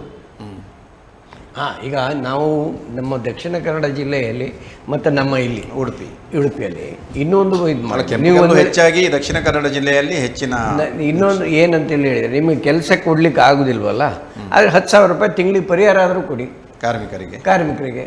ಸೊ ಕೆಲಸನೂ ಕೊಡೋದಿಲ್ಲ, ಪರಿಹಾರನೂ ಕೊಡೋದಿಲ್ಲ ಅಂದರೆ ಕಾರ್ಮಿಕರು ಹೇಗೆ ಬದುಕಬೇಕು? ಪರ್ಯಾಯ ವೃತ್ತಿಯನ್ನು ಆರಿಸಿ ಅಂತ ಹೇಳಿ ಒಂದು ಪರ್ಯಾಯ ವೃತ್ತಿ ಆದರೂ ಕೊಡಿ. ಆರಿಸಿದ್ರೆ ವೃತ್ತಿ ಇದ್ರೆ ಆರಿಸ್ಕೊಳ್ಬಹುದು. ಈಗ ನೋಡಿ, ಉದ್ಯೋಗವನ್ನ ಮಾಡಿ ನಿಮಗೆ ಲೋನ್ ಕೊಡ್ತೇವೆ, ಮುದ್ರಾ ಇದೆ, ಅದು ಇದೆ, ಇದೆ. ಲೋನ್ ಕೊಟ್ಟರೆ ಏನ್ ಮಾಡ್ಬೇಕು? ಆಟೋ ಓಡಿಸ್ಬೇಕು. ಪರಿಸ್ಥಿತಿ ಪಕೋಡ ಎಷ್ಟು ಜನ ತಿನ್ಬೋದು? ಜಾಸ್ತಿ ಜನ ತಿನ್ಲಿಕ್ಕೆ ಆಗೋದಿಲ್ಲ. ಸುಲಭದಲ್ಲಿ ಮುದ್ರಾ ಲೋನ್ ಕೆಲವು ಜನ ತಿನ್ಲಿಕ್ಕೆ ಸಾಧ್ಯ ಇದೆ. ಅದರಿಂದ ಉದ್ಯೋಗ ಮತ್ತು ಜನರ ಆರ್ಥಿಕ ಪರಿಸ್ಥಿತಿಯನ್ನು ಗಮನದಲ್ಲಿಟ್ಕೊಂಡು ಈ ನಿಯಮಗಳನ್ನು ಮಾಡಬೇಕು. ಮತ್ತು ಕೆಂಪು ಕಲ್ಲು ಮತ್ತು ಮರಳಿನ ವಿಷಯ ವಿಶೇಷವಾಗಿ ಕರಾವಳಿ ಹೆಚ್ಚಾಗಿ ಬಾಧಿಸುವಂಥ ಇದು. ಕೆಂಪು ಕಲ್ಲು ನಾನು ಬೇರೆ ಬೇರೆ ಕಡೆಗಳಲ್ಲಿ ವಿಚಾರಿಸಿದಾಗ ಅಲ್ಲಿ ಕೆಂಪು ಕಲ್ಲಿನ ಪ್ರಶ್ನೆನೇ ಇಲ್ಲ ಅಂತ ಹೇಳ್ತಾರೆ. ಎಲ್ಲ ಬ್ಲಾಕ್ಸಲ್ಲಿ ಕಟ್ತಾರೆ ಅಥವಾ ಅಲ್ಲಿ ಲೋಕಲ್ ಆಗಿ ಯಾವುದು ಚಾಲ್ತಿಯಲ್ಲಿ ಇರ್ತದೆ ಅದರಿಂದ ಮಾಡ್ತಾರೆ. ಆದ್ದರಿಂದ ಇಲ್ಲಿಯ ಪರಿಸ್ಥಿತಿಯನ್ನು ಗಮನದಲ್ಲಿ ಇಟ್ಕೊಂಡು ಇಲ್ಲಿಯ ಉದ್ಯೋಗದ ಪರಿಸ್ಥಿತಿ, ಬೇರೆ ಏನಾದರೂ ಉದ್ಯೋಗ ಇದ್ದಿದ್ರೆ ನಾವು ಇಷ್ಟು ಗಲಾಟೆ ಮಾಡ್ಲಿಕ್ಕೆ ಹೋಗೋದಿಲ್ಲ, ಗಲಾಟೆ ಮಾಡ್ಲಿಕ್ಕೆ ಇಷ್ಟೊಂದು ಜನನೂ ಬರ್ತಾ ಇರಲಿಲ್ಲ. ಸೊ ಅದನ್ನ ಗಮನದಲ್ಲಿ ಇಟ್ಕೊಂಡು ಇದನ್ನು ಪಾಲಿಸಿ ನೀತಿಯನ್ನು ನಿರೂಪಿಸಬೇಕು ಅಂತೇಳಿ ನಾವು ಒತ್ತಾಯ ಮಾಡ್ತೀವಿ. ಇಲ್ಲ ಸರ್, ನಮ್ಮದು ಇದೇ ಪರಿಸ್ಥಿತಿ ಮುಂದುವರೆದ್ರೆ ಈ ನಮ್ಮ ಘಟ್ಟ ಪ್ರದೇಶದಲ್ಲಿ ಈ ಕೃಷಿ ಮಳೆ ಬಾರದೆ ಪರಿಸ್ಥಿತಿ ಹದಗೆಟ್ಟು ಸರ್ಕಾರವೇ ಅಕ್ಕಿ ಬೇಳೆ ಧಾನ್ಯ ಕೊಟ್ಟು ಸರ್ಕಾರವೇ ಅವರಿಗೆ ಆಹಾರ ಧಾನ್ಯ ಎಲ್ಲ ಕೊಡ್ತಿತ್ತು. ಇದೇ ಪರಿಸ್ಥಿತಿ ನಮ್ಮ ಉಡುಪಿಯಲ್ಲಿ ಆಗುವ ಸಾಧ್ಯತೆ ಉಂಟು. ಕಾರ್ಮಿಕರಿಗೆ ಕೆಲಸ ಇದ್ದಿದ್ರೆ ನಾವು DC ಆಫೀಸ್ ಮುಂದೆ ಕೂತ್ಕೊಂಡು ಅಲ್ಲೇ ಒಲೆ ತಂದಿಟ್ಟು ನೀವೇ ಅಕ್ಕಿ ಕೊಡಿ, ದವಸ ಧಾನ್ಯ ಕೊಡಿ, ನಾವಿಲ್ಲೇ ಬೇಸಿ ಉಣ್ತೀವಿ, ನೀವು ಸರಿ ಮಾಡೋದಂತ ಇಲ್ಲಿಂದ ಹೇಳುವುದಿಲ್ಲ. ಅಂಥ ಹೋರಾಟಕ್ಕೆ ಇಳುವ ಸಾಧ್ಯತೆಯೂ ಉಂಟು ನಮ್ಮ ಕಾರ್ಮಿಕರು. ಯಾಕೆಂದರೆ ಅಂಥ ಪರಿಸ್ಥಿತಿ ಬರ್ತದೆ ಇವ್ರು ಸರಿ ಮಾಡದಿದ್ರೆ. ಬಟ್ ಸರ್, ಬಾಲಕೃಷ್ಣ ಶೆಟ್ಟಿ ಅವರೇ, ಈಗ ಮೊನ್ನೆ ಸೆಷನ್ನಲ್ಲಿ ಈ ಬಗ್ಗೆ ಬಹಳಷ್ಟು ಕರಾವಳಿ ಶಾಸಕರು ಹೆಚ್ಚಾಗಿ ಪ್ರಸ್ತಾಪ ಕೂಡ ಮಾಡಿದ್ರು, ಸಭೆಯನ್ನು ಕರೆಯಲಾಯಿತು. ಅಲ್ಲಿ ಒಂದು ನಿರ್ಧಾರಕ್ಕೆ ಬರಲಿಲ್ವ? ಇಷ್ಟರವರೆಗೆ ಸರಿಯಾದ ನಿರ್ಧಾರ ಇನ್ನೂ ಬಂದಿಲ್ಲ. ದಕ್ಷಿಣ ಕನ್ನಡ ಉಸ್ತುವಾರಿ ಸಚಿವರು ಇದರ ಬಗ್ಗೆ ಒಂದು ಗಣಿ ಅಧಿಕಾರಿಗಳಿಂದ ಸಭೆ ರಿಲ್ಯಾಕ್ಸೇಷನ್ ಕೊಡ್ತೀವಿ ಅಂತೇಳಿ ಹೇಳಿದ್ರು. ಬಟ್ ಇನ್ನೂ ಕೂಡ ಬಂದಿಲ್ಲ. ಆದರೆ ನಿನ್ನೆ ನಾವು ಚಳವಳಿ ಮಾಡಿದ ನಂತರ ಜಿಲ್ಲಾಧಿಕಾರಿ ಅವರು ನಮಗೊಂದು ಪತ್ರ ಕೊಟ್ಟಿದ್ದಾರೆ. ಅಂದರೆ ಅಪರ ಜಿಲ್ಲಾಧಿಕಾರಿ ಅವರು ಒಂದು ಪತ್ರ ಕೊಟ್ಟಿದ್ದಾರೆ. 30ನೇ ತಾರೀಕಿಗೆ ಇನ್ನು ಒಂದು ಜಂಟಿ ನಮ್ಮದು ಡಿಮಾಂಡ್ ಇತ್ತದು, ಜಂಟಿ ಸಮಿತಿ ಸಭೆಯನ್ನು ಕರಿಬೇಕು ಅಂತೇಳಿ ಹೇಳಿ ಏನು ಜಿಲ್ಲಾಡಳಿತ ಮತ್ತು ಕಾರ್ಮಿಕ ಸಂಘಟನೆಗಳು ಮತ್ತು ಅದಕ್ಕೆ ಸಂಬಂಧಪಟ್ಟ ಇತರೆ ಅಧಿಕಾರಿಗಳು ಅವರೆಲ್ಲ ಸೇರಿ ಒಂದು ಮಾತಾಡಬೇಕು ಅಂತೇಳಿ. ಅಷ್ಟರೊಳಗೆ ಸರ್ಕಾರದಿಂದನೂ ಏನಾದರೂ ನಿರ್ದೇಶನ ಬಂದರೆ ಅದು ಸೂಕ್ತವಾಗಿ ಬಗೆಹರಿಸಲಿಕ್ಕೆ ನಾವು ಪ್ರಯತ್ನ ಮಾಡ್ತೀವಿ ಅಂತ ಒಂದು ಇದು ಆಗಬೇಕು. ಈಗ ಬರೇ ಬಾಯಿ ಮಾತಿನಲ್ಲಿ ಹೇಳಿದರೆ ಸಾಕಾಗೋದಿಲ್ಲ. ಅದನ್ನು ಒಂದು ಕಾರ್ಯರೂಪಕ್ಕೆ ತರುವಂಥ ಕೆಲಸ ರಾಜ್ಯ ಸರ್ಕಾರ ಮತ್ತು ಜಿಲ್ಲಾಡಳಿತ ಮಾಡಬೇಕು ಅನ್ನುವಂಥದ್ದು. ಏನು ತಿದ್ದುಪಡಿ ಆಗಬೇಕು ಅಂತ ಕೇಳಿದ್ದೀರ ತಾವು ಗಣಿ ನೀತಿಯಲ್ಲಿ? ಅಲ್ಲ, ಖಾಸಗಿ ಜಾಗದಲ್ಲೂ ಕೂಡ ಜಾಯಿಂಟ್ ಅಕೌಂಟ್ ಇದ್ರೆ, ಜಾಯಿಂಟ್ RTC ಇದ್ರೆ ತೆಗೆಯಲಿಕ್ಕೆ ಇದು ಕೇವಲ ಇಷ್ಟು ಮಾತ್ರ ಅಲ್ಲ, ಇನ್ನೊಂದು ಪ್ರಮುಖದ ಅಂಶ ಇದೆ. ಅದು ಹಂಚು ಕಾರ್ಮಿಕರಿಗೆ ಸೇರಿದ್ದು. ಆವೆ ಮಣ್ಣು ತೆಗಿಲಿಕ್ಕಿಲ್ಲ ಅಂತ ನೋಡಿ. ಬೀಡಿದ ಹೀಗಾಯ್ತು, ಈಗ ಕಟ್ಟಡದ ಹೀಗೆ ಆಗ್ತಾ ಇದೆ. ಅಲ್ಲಿ ಆವೆ ಮಣ್ಣು ತೆಗಿಲಿಕ್ಕಿಲ್ಲ ಅಂತೇಳಿ ಕಳೆದ ವರ್ಷ ಅನೇಕ ಈಗ ಹಂಚು ಕಾರ್ಖಾನೆಗಳ ಸಂಖ್ಯೆನೇ ತುಂಬ ಕಡಿಮೆ ಆಗಿದೆ. ಕುಂದಾಪುರದಲ್ಲಿ 9-10 ಹಂಚು ಕಾರ್ಖಾನೆಗಳಿದ್ದಾವೆ. ಅಲ್ಲಿಗೆ ಆವೆ ಮಣ್ಣು ಸಿಗ್ತಾ ಇಲ್ಲ. ಗಣಿಗಾರಿಕೆಯವರು ಪರಿಸರ ಮಾಲಿನ್ಯದ ಹೆಸರಿನಲ್ಲಿ ಅವ್ರು ಪರ್ಮಿಷನ್ ಕೊಡ್ತಾ ಇಲ್ಲ. ಕೆಲವು ಕಡೆ ಜನರು ಕೂಡ ತೊಂದರೆ ಇದು ಮಾಡ್ತಾ ಇದ್ದಾರೆ, ಏನೋ ಅಬ್ಜೆಕ್ಷನ್ ಆಕ್ಷೇಪಣೆ ಅವ್ಯಾಹತವಾಗಿ ತೆಗಿತಾ ಇದ್ದಾರೆ ಅನ್ನೋದೇ ಕಾರಣ. ಅವರು ಅಲ್ಲ, ಅವ್ಯಾಹತವಾಗಿ ತೆಗೆದೇ ಬರೇ ಅದು ಒಂದ ಕಾರಣ ಆದರೆ ಬೇರೆ ಕಡೆ ಜಾಗ ತೋರಿಸಿ ಬೇರೆ ಕಡೆ. ಈಗ ಇನ್ನೊಂದು ಇಂಪಾರ್ಟೆಂಟ್ ಏನಂದರೆ, ನಮಗೆ ಕೊಟ್ಟ ಮಾಹಿತಿ ಪೊಲೀಸ್ ಇಲಾಖೆನವರು 147 ಕಡೆ ನಾವು ಪರ್ಮಿಷನ್ ಕೊಟ್ಟಿದ್ದೀವಿ ಅಂತೇಳಿ. ಆದರೆ ಲಾರಿ ಮಾಲೀಕರ ಹತ್ರ ಕೇಳಿದರೆ ಅಥವಾ ಇನ್ಯಾವರೇ ಅದಕ್ಕೆ ಗಣಿಗೆ ಸಂಬಂಧಪಟ್ಟವ್ರನ್ನ ಕೇಳಿದರೆ, ಯಾವುದು ಕೆಂಪು ಕಲ್ಲು ತೆಗಿಲಿಕ್ಕೆ, ಕೆಂಪು ಕಲ್ಲಿಗೆ ನಮ್ಗೆ ಯಾರಿಗೂ ಪರ್ಮಿಷನ್ ಏನು ಕೊಟ್ಟಿಲ್ಲ ಅಂತೇಳಿ ಹೇಳ್ತಾರೆ. ಇದು ಏನು ಅಂತೇಳಿ ಹೇಳಿ ನಮಗೆ ಅಲ್ಲಿ ಆ 30ನೇ ತಾರೀಕಿಗೆ ಭೇಟಿ ಆದಾಗ ಗೊತ್ತಾಗ್ತದೆ, ನಾವು ಅಲ್ಲಿ ಚರ್ಚೆ ಮಾಡ್ತೀವಿ. ಅಂದರೆ ಇಲ್ಲಿ ಸರಿಯಾದ ಮಾಹಿತಿಗೆ ಹೇಳಕ್ಕೆ ಬರುತ್ತೆ. ಕಾಯ್ದೆಗಿಂತ ಇಂಪಾರ್ಟೆಂಟು ಮಾಹಿತಿ, ಮತ್ತು ಅದನ್ನು ಜನರಿಗೆ ಉಪಯೋಗ ಆಗುವ ರೀತಿಯಲ್ಲಿ ಅದನ್ನು ಜಾರಿ ಮಾಡುವಂಥದ್ದು ಇದೆಯಲ್ಲ, ಅದರ ಕೊರತೆ ಇದೆ. ಅಧಿಕಾರಿಗಳು ಬಂದು ಬರೀ ಪುಸ್ತಕದಲ್ಲಿ ಏನಿದೆ ಅದರ ಪ್ರಕಾರನೇ ಮಾಡ್ತೀವಿ ಅಂತೇಳಿ ಹೇಳಿದರೆ ಎಲ್ಲವನ್ನು ಮಾಡಲಿಕ್ಕೆ ಸಾಧ್ಯ ಇಲ್ಲ. ಸೊ ಇವತ್ತು ಇಲ್ಲಿನ ಜನರ ಅವಶ್ಯಕತೆ ಏನು, ಇಲ್ಲಿನ ಆರ್ಥಿಕ ಪರಿಸ್ಥಿತಿ ಕೆಳಗೆ ಹೋಗ್ತದೆ, ಮೇಲಕ್ಕೆ ಬರ್ತದೆ, ಅದನ್ನೆಲ್ಲ ಆಲೋಚನೆ ಮಾಡ್ಕೊಂಡು ಅದನ್ನ ಜಾರಿ ಮಾಡಬೇಕಷ್ಟೇ ಹೊರತು. ಅಂದ್ರೆ ಕಾರ್ಮಿಕರನ್ನು ಕೂಡ ವಿಶ್ವಾಸಕ್ಕೆ ತೆಗೆದುಕೊಳ್ಳಬೇಕು ಈ ವಿಷಯದಲ್ಲಿ. ಯಾಕಂದ್ರೆ ದೊಡ್ಡ ಸಂಖ್ಯೆಯಲ್ಲಿ ಇರುವವರು ಕಾರ್ಮಿಕರು. ಅದು ನಮ್ಮ ಕಟ್ಟಡ ಕಾರ್ಮಿಕರು ಇರ್ಬೋದು, ಗಣಿಯ ಅಂದರೆ ಕೆಂಪು ಕಲ್ಲು ತೆಗೆಯುವ ಕಾರ್ಮಿಕರು ಇರ್ಬೋದು, ಲಾರಿಗಳಲ್ಲಿ ಕೆಲಸ ಮಾಡ್ತಾ ಇರುವಂಥ ಕಾರ್ಮಿಕರು ಇರ್ಬೋದು, ಇವರೆಲ್ಲರೂ ದೊಡ್ಡ ಸಂಖ್ಯೆಯಲ್ಲಿ ಇರುವಂಥದ್ದು. ಇವರ ಹಿತಾಸಕ್ತಿಗೆ ಅನುಕೂಲ ಆಗೋ ರೀತಿಯಲ್ಲಿ ಜಿಲ್ಲಾಡಳಿತ ಕ್ರಮ ವಹಿಸಬೇಕು. ಆಡಳಿತ ಇರೋದು ಯಾವುದಕ್ಕೋಸ್ಕರ? ಕಾರ್ಮಿಕರ ಪರಿಸ್ಥಿತಿ ಹೇಗಿದೆ ಈ ಎಲ್ಲ ಸಮಸ್ಯೆಗಳು ಆರಂಭ? ಈಗ 2-3 ತಿಂಗಳಿಂದ ಅವ್ರಿಗೆ ಕೆಲಸ ಇಲ್ಲ. ಯಾಕಂತ ಹೇಳಿದ್ರೆ ನಾವು ಬೆಳಿಗ್ಗೆ ಸಾಧಾರಣ ಅಧಿಕಾರಿಗಳು ಒಂದು 7:30 ಇಂದ 8:30 ತನಕ ಒಂದು ಸಿಟಿಯಲ್ಲಿ ಎಲ್ಲೆಲ್ಲ ಕಾರ್ಮಿಕರು ನಿಲ್ತಾರೆ ಅಲ್ಲಿ ಹೋಗಿ ಒಂದು ಸಲ ಪರಿಶೀಲನೆ ಮಾಡೋದು ಒಳ್ಳೇದು. ಯಾಕಂತ ಹೇಳಿದ್ರೆ ಆ ಥರ ಕೆಲಸ ನಡೀತಾ ಉಂಟು. ಯಾಕಂತ ಹೇಳಿದ್ರೆ ಜನ ಬರ್ತಾರೆ ಹೋಗ್ತಾರೆ, ಮನೆಗೆ ಹೋಗ್ತಾರೆ, ಒಂದು 9:30 10 ಗಂಟೆವರೆಗೆ ಯಾರಾದರೂ ಬಂದು ಕರ್ಕೊಂಡು ಹೋಗ್ತಾರೆ, ಕೆಲಸಕ್ಕೆ ಆಗ್ತದೆ, ಇವತ್ತು ಅಕ್ಕಿ ತಗೊಂಡು ಹೋಗ್ಬೋದು, ನಾವು ಊಟ ಮಾಡ್ಬೋದು, ಆ ಥರ ಪರಿಸ್ಥಿತಿಯಲ್ಲಿ ತಂದಿಟ್ಟಿದ್ದಾರೆ. ಯಾಕಂತ ಹೇಳಿದ್ರೆ ಈಗ ಆಡಳಿತ ಮಾಡುವವರು ಜನರಿಗೆ ಸಮಸ್ಯೆ ಆಗದ ರೀತಿಯಲ್ಲಿ ಆಡಳಿತ ಮಾಡಬೇಕು. ಈಗ ಇವರು ಏನು ಮಾಡ್ತಾ ಇದ್ದಾರೆ, ಜನರಿಗೆ ಕೆಲಸ ಕೊಡದೇ ಇದ್ದ ರೀತಿಯಲ್ಲಿ ಆಡಳಿತ ಮಾಡ್ತಾ ಇದ್ದಾರೆ. ಇದು ಸರಿಯಲ್ಲ. ಇವ್ರು ನೀತಿ ಮಾಡೋದು ಬೇಡ ಅಂತ ಹೇಳೋದಿಲ್ಲ. ಸರ್ಕಾರಕ್ಕೆ ಏನು ರಾಯಲ್ಟಿ ಕಟ್ಟಬೇಕು ಅದು ಕಟ್ಟುವ. ಈ ನೀತಿಯಿಂದಾಗಿ ನಮಗೆ ತುಂಬ ತೊಂದರೆ ಆಗಿದೆ ಕಾರ್ಮಿಕರಿಗೆ. ಯಾಕಂದ್ರೆ ಆ ನೀತಿಯಿಂದ ನಮಗೆ ಕಲ್ಲು ತರಲಿಕ್ಕೆ ಸಮಸ್ಯೆ. ಕಲ್ಲು ತಂದ್ರೆ ಇಲ್ಲಿ ಕಾರ್ಮಿಕರು ಕೆಲಸ ಮಾಡ್ಬೋದು. ಬಟ್ ಈ ಕಾಲ ಒಂದಷ್ಟು ಮಳೆಗಾಲದಲ್ಲಿ ಕಡಿಮೆ ಕನ್ಸ್ಟ್ರಕ್ಷನ್, ಇನ್ನು ಕನ್ಸ್ಟ್ರಕ್ಷನ್ನ ಈ ಕೆಲಸಗಳು ಪ್ರಾರಂಭವಾಗುವುದೇ ಅಕ್ಟೋಬರ್ ನಂತರ. ಈ ಸಂದರ್ಭದಲ್ಲಾದರೂ ಈ ಕೆಂಪು ಕಲ್ಲಿನ ಸಮಸ್ಯೆಯನ್ನು ನಿವಾರಿಸುವಂತೆ ಏನಾದರೂ ಗಡುವು ನೀಡಿದ್ದೀರಾ ತಾವು? ಅದು ಈಗ ನಾಡ್ದು 30ಕ್ಕೆ ನಮಗೆ ಗಡುವು ಕೊಟ್ಟಿದ್ರು. ಅವರು ಏನು ಮೀಟಿಂಗ್ ಜಂಟಿ ಸಭೆ ಕರೆದಿದ್ರು. ಆ ಜಂಟಿ ಸಭೆಯಲ್ಲಿ ಅವರು ಯಾವಾಗ ಪ್ರಾರಂಭ ಮಾಡ್ತಾರೆ ಆ ಕಾನೂನನ್ನು ಸಡಿಲ ಮಾಡ್ತಾರೆ ಏನಂತ ಅವ್ರ ಹತ್ರ ಚರ್ಚೆ ಮಾಡಿ ಮತ್ತೆ ಮುಂದಕ್ಕೆ ನೋಡ್ಬೇಕು ಯಾವ ಆನ್ಸರ್ ಸಿಗ್ತದೆ ಅಂತ ಅವ್ರ ಹತ್ರ. ನಾವು ಹಿಂದೆ ಹಲವಾರು ಹೋರಾಟ ಮಾಡಿದ ಭಾಗ ಆಗಿ ನಾವು ಒಂದು ಅಂದಾಜಿಗೆ ಬಂದದ್ದೇನೆಂದರೆ ಈ ಆಡಳಿತದ ಮೇಲೆ ಮುಂಚಿತವಾಗಿ ಒತ್ತಡ ತರಬೇಕು ಅಂತ. ಉದಾಹರಣೆಗೆ ಮರಳಿದ ಬಗ್ಗೆ ಅವ್ರು ಹೇಳಿದರು 2 ತಿಂಗಳ ಮೊದಲೇ ನಾವು ಜಿಲ್ಲಾಧಿಕಾರಿ ಅವ್ರ ಹತ್ರ ಮಾತಾಡಿದ್ದೇವೆ. ಜೂನ್ ಜುಲೈ ತಿಂಗಳಲ್ಲಿ ಮೀನಿನ ಮರಿ ಇಡುತ್ತದೆ ಅಂತೇಳಿ ಹೇಳಿ ಅಲ್ಲಿ ಮರಳು ನಿಷೇಧ ಇದೆ. CRZ ವಲಯದಲ್ಲಿ ಮರಳು ತಯಾರಿಗೆ ನಿಷೇಧ ಇದೆ. ಅದಕ್ಕೆ ನಾವು ಆವಾಗಲೇ ಹೇಳಿದ್ವಿ ಆಗಸ್ಟ್ ತಿಂಗಳಲ್ಲಿ ಮರಳು ಸಿಗುವ ಹಾಗೆ ನೀವು ಒಂದು ವ್ಯವಸ್ಥೆ ಮಾಡಿ. ಈಗ ಆಗಸ್ಟ್ ಹೋಗಿ ಈಗ ಆಲ್ಮೋಸ್ಟ್ ಆಗಸ್ಟ್ ಮುಗಿತಾ ಬಂತು, ಇನ್ನು ಮರಳು ತೆಗೆಯುವ ವ್ಯವಸ್ಥೆ ಆಗಲಿಲ್ಲ. ಎಲ್ಲಿ CRZ ವಲಯ ಅದು ಹೇಳ್ತಾರೆ ನೀರು ಜಾಸ್ತಿ ತುಂಬಿರುವಾಗ ಅದನ್ನು ಅಳತೆ ಮಾಡೋದೆಲ್ಲ ಕಷ್ಟ ಇದೆ, ಅದು ಇದು ಕೆಲವು ಪ್ರಾಕ್ಟಿಕಲ್ ಪ್ರಾಬ್ಲಮ್ ಇದೆ ಅಂತೇಳಿ ಹೇಳ್ತಾರೆ. ಆದರೆ ಅದಕ್ಕೊಂದು ಬೇಕಾದ ಮುಂದಾಲೋಚನೆ ಬೇಕಲ್ಲ. ಅಥವಾ ಈ ತಿಂಗಳುಗಳಲ್ಲಿ ಮರಳು ಬೇಕಾದರೆ ಅದನ್ನು ಕೊಡಲಿಕ್ಕೆ ಸರ್ಕಾರವೇ ಒಂದು ವ್ಯವಸ್ಥೆ ಮಾಡಬೇಕಲ್ಲ. ಅಲ್ಲ, ಒಮ್ಮೆ ಮಾಡಿತ್ತಲ್ಲ PW, ಒಂದು ಸರಿ ಮಾಡಿದರು, 1 ವರ್ಷ ಮಾಡಿದ್ರು, ಸ್ಯಾಂಡ್ ಆ್ಯಪ್ ಏನೋ ಮಾಡಿದ್ರು. ಆದರೆ ಈಗ ಅದನ್ನು ಮತ್ತೆ ಅಲ್ಲಿಗೆ ಇದು ಕೂಡ ಕೆಂಪು ಕಲ್ಲು ಕೂಡ ಆ್ಯಪ್ ಮೂಲಕವೇ ವಿತರಿಸಬೇಕು ಮಾಡಿದ್ರೆ ಒಳ್ಳೇದು. ಆದರೆ ಅಲ್ಲ, ಅದರ ಬಗ್ಗೆ ಕೂಡ ಬೇಡಿಕೆ ಇತ್ತು ಸರ್. ಏನೋ ಒಂದು ಪ್ಲಾನ್ ಮಾಡ್ತಾ ಇದ್ರು, ಮಾಡಿದ್ರೆ ಕೂಡ ಸ್ಯಾಂಡ್ ಆ್ಯಪ್ ಈ ಆ್ಯಪ್ ಮೂಲಕವೇ ವಿತರಿಸಿ ಜನರಿಗೆ ಅನುಕೂಲವಾಗುವ ಯಾವುದೇ ಕೆಲಸ ಮಾಡಿದರೂ ನಾವು ಅದನ್ನು ಸ್ವಾಗತ ಮಾಡ್ತೀವಿ. ಆದರೆ ಬಹುಸಂಖ್ಯೆಯ ಜನರಿಗೆ ಅದು ಅನುಕೂಲ ಆಗಬೇಕು. ಕೆಲವು ವ್ಯಕ್ತಿಗಳಿಗೆ ಅನುಕೂಲ ಆಗೋದಲ್ಲ, ಬಹುಸಂಖ್ಯೆಯ ಜನರಿಗೆ ಅದು ಅನುಕೂಲ ಆಗೋಲ್ಲ. ಇವರು ಆ್ಯಪ್ ಮಾಡಿ ಅಥವಾ ಹೊಸ ಸಿಸ್ಟಮ್ ಮಾಡಿ ಏನು ಮಾಡಲಿ, ಆ ದರವನ್ನು ಏರಿಸಿದ್ರೆ ಕಾರ್ಮಿಕರಿಗೂ ಕಷ್ಟ. ಯಾಕಂತೇಳಿ ತಂದು ಹಾಕುವ ಪಾರ್ಟಿಗಳು ಆಗ ಮನೆ ಕಟ್ಟುವುದು ಕಷ್ಟಕರ. ಈ ಸರಿ ರೇಟ್ ಜಾಸ್ತಿ ಆಗಿದೆ, ಇನ್ನು ಸ್ವಲ್ಪ ಕಡಿಮೆ ಆಗ್ಬೋದು ಅಂತ ಅವ್ರು ಕಾಯ್ತಾರೆ. ಇಲ್ಲಿ ಅಷ್ಟರವರೆಗೆ ಜನ ಏನು ಮಾಡೋದು, ಕಾರ್ಮಿಕರು ಏನು ಮಾಡೋದು? ಆ ಕೆಲಸ ಆಗಬೇಕಲ್ಲ, ಅವರು ಹೊಟ್ಟೆ ತುಂಬಿಕೊಳ್ಬೇಕಲ್ಲ, ಅದು ಸ್ವಲ್ಪ ಕಷ್ಟ ಆಗುತ್ತೆ. ದರ ಇಳಿಯುವ ಏನಾದರೂ ಸೂಚನೆಗಳಿದೆಯಾ? ಅಲ್ಲ, ಇವ್ರು ಈ ನೀತಿನೇ ಹಿಡ್ಕೊಂಡು ಹೋದ್ರೆ ದರ ಇಳುವ ಸಾಧ್ಯತೆ ಇಲ್ಲ. ಈ ನೀತಿಗಳನ್ನ ಏನಾದ್ರು ಸಡಿಲ ಮಾಡಿದ್ರೆ ಮಾತ್ರ ಈ ದರ ಇಳುವ ಸಾಧ್ಯತೆ ಇದೆ. ಮತ್ತೆ ಈ ಸರ್ಕಾರದ ಲೆವೆಲಲ್ಲಿ ಅಥವಾ ಶಾಸಕರ ಲೆವೆಲಲ್ಲಿ ಅಥವಾ ಈ ರಾಜಕೀಯ ವ್ಯಕ್ತಿಗಳಲ್ಲಿ ಇದ್ರೆ ಈ ದರ ಇಳುವ ಸಮಸ್ಯೆಯಲ್ಲಿ ಅವ್ರಿಗೆ ಹೋಗುದಿಲ್ಲ. ಯಾಕಂತ ಹೇಳಿದ್ರೆ ಇದರಲ್ಲಿ ಅವ್ರಿಗೆ ಲಾಭ ಜಾಸ್ತಿ ಉಂಟು. ಈ ಕೆಳವರ್ಗ ಲಾರಿ ಮಾಲಕರು ಇವರೆಲ್ಲ ಅವ್ರು ಕೊಟ್ಟ ರೇಟಿಗೆ ತಂದು ಹಾಕ್ತಾರೆ, ಪಾರ್ಟಿಗಳಿಗೆ ದುಡ್ಡು ತಗೊಳ್ತಾರೆ. ಯಾಕಂದ್ರೆ ರಾಯಲ್ಟಿಯನ್ನು ಕೂಡ ಕೊಡಬೇಕು, ಮತ್ತೆ ಇಂತಿಂತ ರೂಲ್ಸ್ಗಳಿದೆ, ಹೆಚ್ಚೇನು ಈ ಹಾಕಬಾರ್ದು ಸ್ಟಾಕ್ ಎಲ್ಲ ಅನ್ನೋದು. ಸರ್, ಈಗ ಒಂದೊಮ್ಮೆ ಏನಾದರೂ ರಿಲ್ಯಾಕ್ಸೇಷನ್ ಸಿಕ್ಕಿ ಗಣಿಗಾರಿಕೆ ಆರಂಭವಾದರೆ ಇಲ್ಲಿಗೆ ಬೇಕಾದಂಥ, ಯಾಕಂದರೆ ಈಗಾಗಲೇ ಭಾಳಷ್ಟು ಕೆಲಸಗಳು ಪೆಂಡಿಂಗ್ ಇವೆ. ಈ ಸಂದರ್ಭಗಳಲ್ಲಿ ಈ ದೋಚಿಕೊಳ್ಳೋರು ಬಾಚಿಕೊಳ್ಳೋರು ನಮ್ಮ ಒಂದು ಸಹಜ ಸಮಾಜದಲ್ಲಿ ಇರುವಂಥದ್ದು ಸಹಜ. ಈ ಸಂದರ್ಭದಲ್ಲಿ ಅವೈಲೇಬಿಲಿಟಿಯ ಮೇಲೆ ಒಂದಷ್ಟು ಪ್ರಾಬ್ಲಮ್ ಆಗಬಹುದು, ಈ ಸಪ್ಲೈಸ್ ಮತ್ತು ಪ್ರೊಡಕ್ಷನ್ಸ್. ಈ ಸಮಸ್ಯೆಯನ್ನು ಯಾವ ರೀತಿಯಲ್ಲಿ ನಿವಾರಿಸಬೇಕಾಗಬಹುದು? ಅಲ್ಲ, ಈಗ ತಾವೇ ಸ್ಟಾರ್ಟ್ ಮಾಡಿದ್ರು ಕೂಡ ಬೇಕಾದಷ್ಟು ಕಲ್ಲು ಸಿಗದಿದ್ದರೆ ಮತ್ತೆ ಕಾರ್ಮಿಕರಿಗೆ ಸಮಸ್ಯೆ ಅಲ್ಲ. ಈಗ ರಿಮೋಟ್ ಫಾರೆಸ್ಟ್ ಅಂತ ಹೇಳಿದ್ರೆ ಮತ್ತೆ ಈಗ ಜಾಯಿಂಟ್ ರೆಕಾರ್ಡ್ ಇರ್ತದೆ. ಹೌದು. ಆ ನೀತಿ ಇದುಗಳನ್ನ ಕಾನೂನುಗಳನ್ನ ತಾರದೆ ಒಂದೇ ಸಮಯದಲ್ಲಿ ಎಲ್ಲ ಪಾಯಗಳನ್ನು ಸ್ಟಾರ್ಟ್ ಮಾಡಿದ್ರೆ ಅಂತ ಇವರು ಅದು ಸರಿ ಇಲ್ಲ ಇದು ಸರಿ ಇಲ್ಲ ಒಂದು ಸ್ಟಾರ್ಟ್ ಮಾಡಿದ್ರೆ ದರ ಕಡಿಮೆ ಆಗುದಿಲ್ಲ ಅವಾಗ. ಯಾಕಂತ ಹೇಳಿದ್ರೆ ಬೇಡಿಕೆ ಜಾಸ್ತಿ ಆದಾಗ ದರ ಜಾಸ್ತಿ ಆಗುತ್ತೆ. ಸರ್ಕಾರ ನುಣುಚಿಕೊಳ್ತದೆ, ಒಂದೆರಡಕ್ಕೆ ಲೈಸೆನ್ಸ್ ಕೊಟ್ಟಿಲ್ಲ, ಅದು ನಿಮಗೆ ಹೋರಾಟ ಮಾಡ್ಲಿಕ್ಕೂ ಅವಕಾಶ ಇಲ್ಲ, ಕೊಟ್ಟಿದ್ದಾರೆ ಅಲ್ಲ. ಕೊಟ್ಟಿದ್ರು ಅದು ನಮ್ಮ ಸಮರ್ಪಕವಾಗಿ ನಮ್ಗೆ ಸಪ್ಲೈ ಇದ್ರೆ ಮಾತ್ರ ಅಲ್ಲ, ಅದು ಸಪ್ಲೈ ಸಿಗುದು ಕಷ್ಟ. ಪ್ರಾಬ್ಲಮ್ ಕೂಡ ಆಗಬಾರ್ದು. ಮತ್ತೆ ಜನರಿಗೆ ತೊಂದರೆ ಆಗದ ರೀತಿಯಲ್ಲಿ ಈ ನೀತಿಗಳನ್ನ ಸ್ವಲ್ಪ ಸಡಿಲ ಮಾಡಿ ಅವರು ಏನು ಇದು ಮಾಡಿದರೆ ಆವಾಗ ಜನರಿಗೆ ಸಮರ್ಪಕವಾದ ಮಾಲ್ ಸಿಗ್ತದೆ, ಕೆಲಸವೂ ಆಗ್ತದೆ. ಈಗ ಬರೀ ಲೈಸೆನ್ಸ್ ಕೊಡೋದಲ್ಲ, ಅದು ಜನರಿಗೆ ಸಿಗುವಾಗ ಆಗಬೇಕು. ಆ ರೀತಿಯ ವ್ಯವಸ್ಥೆ ಮಾಡಿದರೆ ಓಕೆ, ನಾವು ಅದನ್ನು ಸ್ವಾಗತ ಮಾಡ್ತೀವಿ. ಯಾಕಂದ್ರೆ ಕೆಂಪು ಕಲ್ಲು ಹೆಚ್ಚಾಗಿ ಬೇರೆ ರಾಜ್ಯಗಳಿಗೆ ಹೊಡೋದು ಕಡಿಮೆ ಅಂತ. ಇಲ್ಲ, ಬೇರೆ ಕಡೆ ಅದರ ಯೂಸೇಜ್ ಇಲ್ಲ.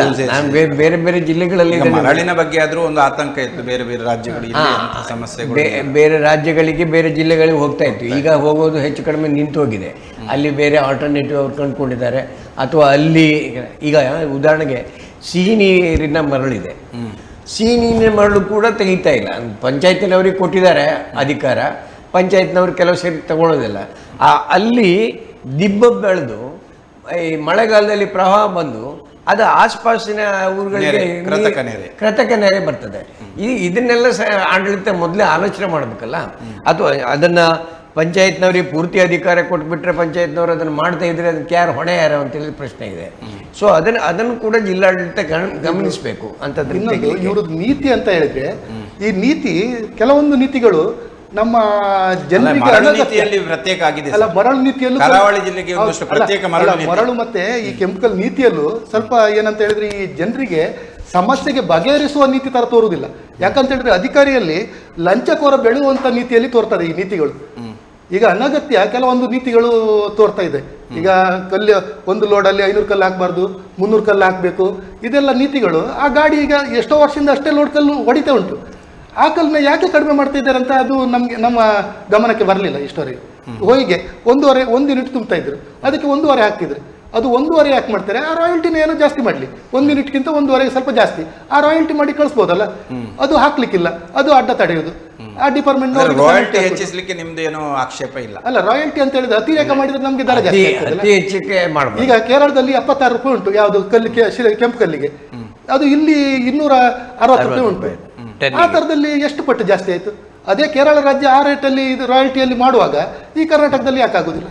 ನಮ್ಮ ಉಡುಪಿ ಜಿಲ್ಲೆಯಲ್ಲೂ ಮಾಡ್ಬೋದಲ್ಲ, ಅದು ಮಂಗಳೂರಲ್ಲೂ.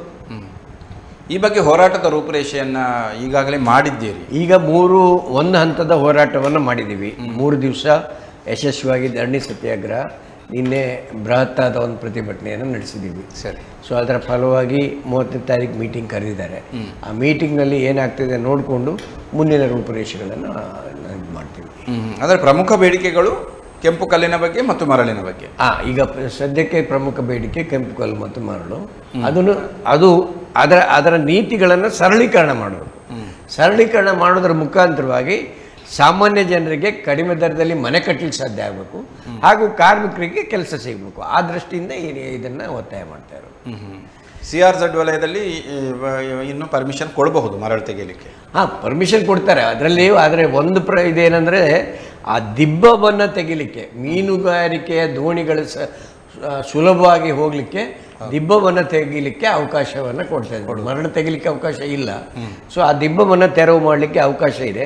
ಅದನ್ನು ತೆರವು ಮಾಡಬೇಕು, ಬೇಗನೆ ಅದನ್ನು ಇದು ಮಾಡಿಕೊಂಡು ತೆರವು ಮಾಡಿದಂಥ ವ್ಯವಸ್ಥೆ ಮಾಡಬೇಕು. ಮ್ಯಾನ್ಯುವಲ್ ಆಗಿ ಮ್ಯಾನ್ಯುವಲ್ ಆಗಿ ಮಾಡಬೇಕು ಅಂತೇಳಿ ಇರೋದು. ಮಿಷಿನ್ಗಳನ್ನು ಅಳವಡಿಸ್ಕೊಳ್ಬಾರ್ದು ಅಂತೇಳಿ ಹೇಳುವಂಥದ್ದು ಇದೆ. ಅದನ್ನು ಮಾಡ್ಬೋದು. ಅದನ್ನು ಹೇಗೆ ಮಾಡಬೇಕು ಅಂತೇಳಿ ಅವಕಾಶ ಕೊಟ್ಟು ಮಾಡ್ಬೋದು. ಓಕೆ ವೀಕ್ಷಕರೇ, ಮುಖಾಮುಖಿ ಕಾರ್ಯಕ್ರಮದಲ್ಲೊಂದು ವಿರಾಮದ ಬಳಿಕ ಮತ್ತೆ ಮುಖಾಮುಖಿ ಕಾರ್ಯಕ್ರಮ ಮುಂದುವರಿಯುತ್ತದೆ.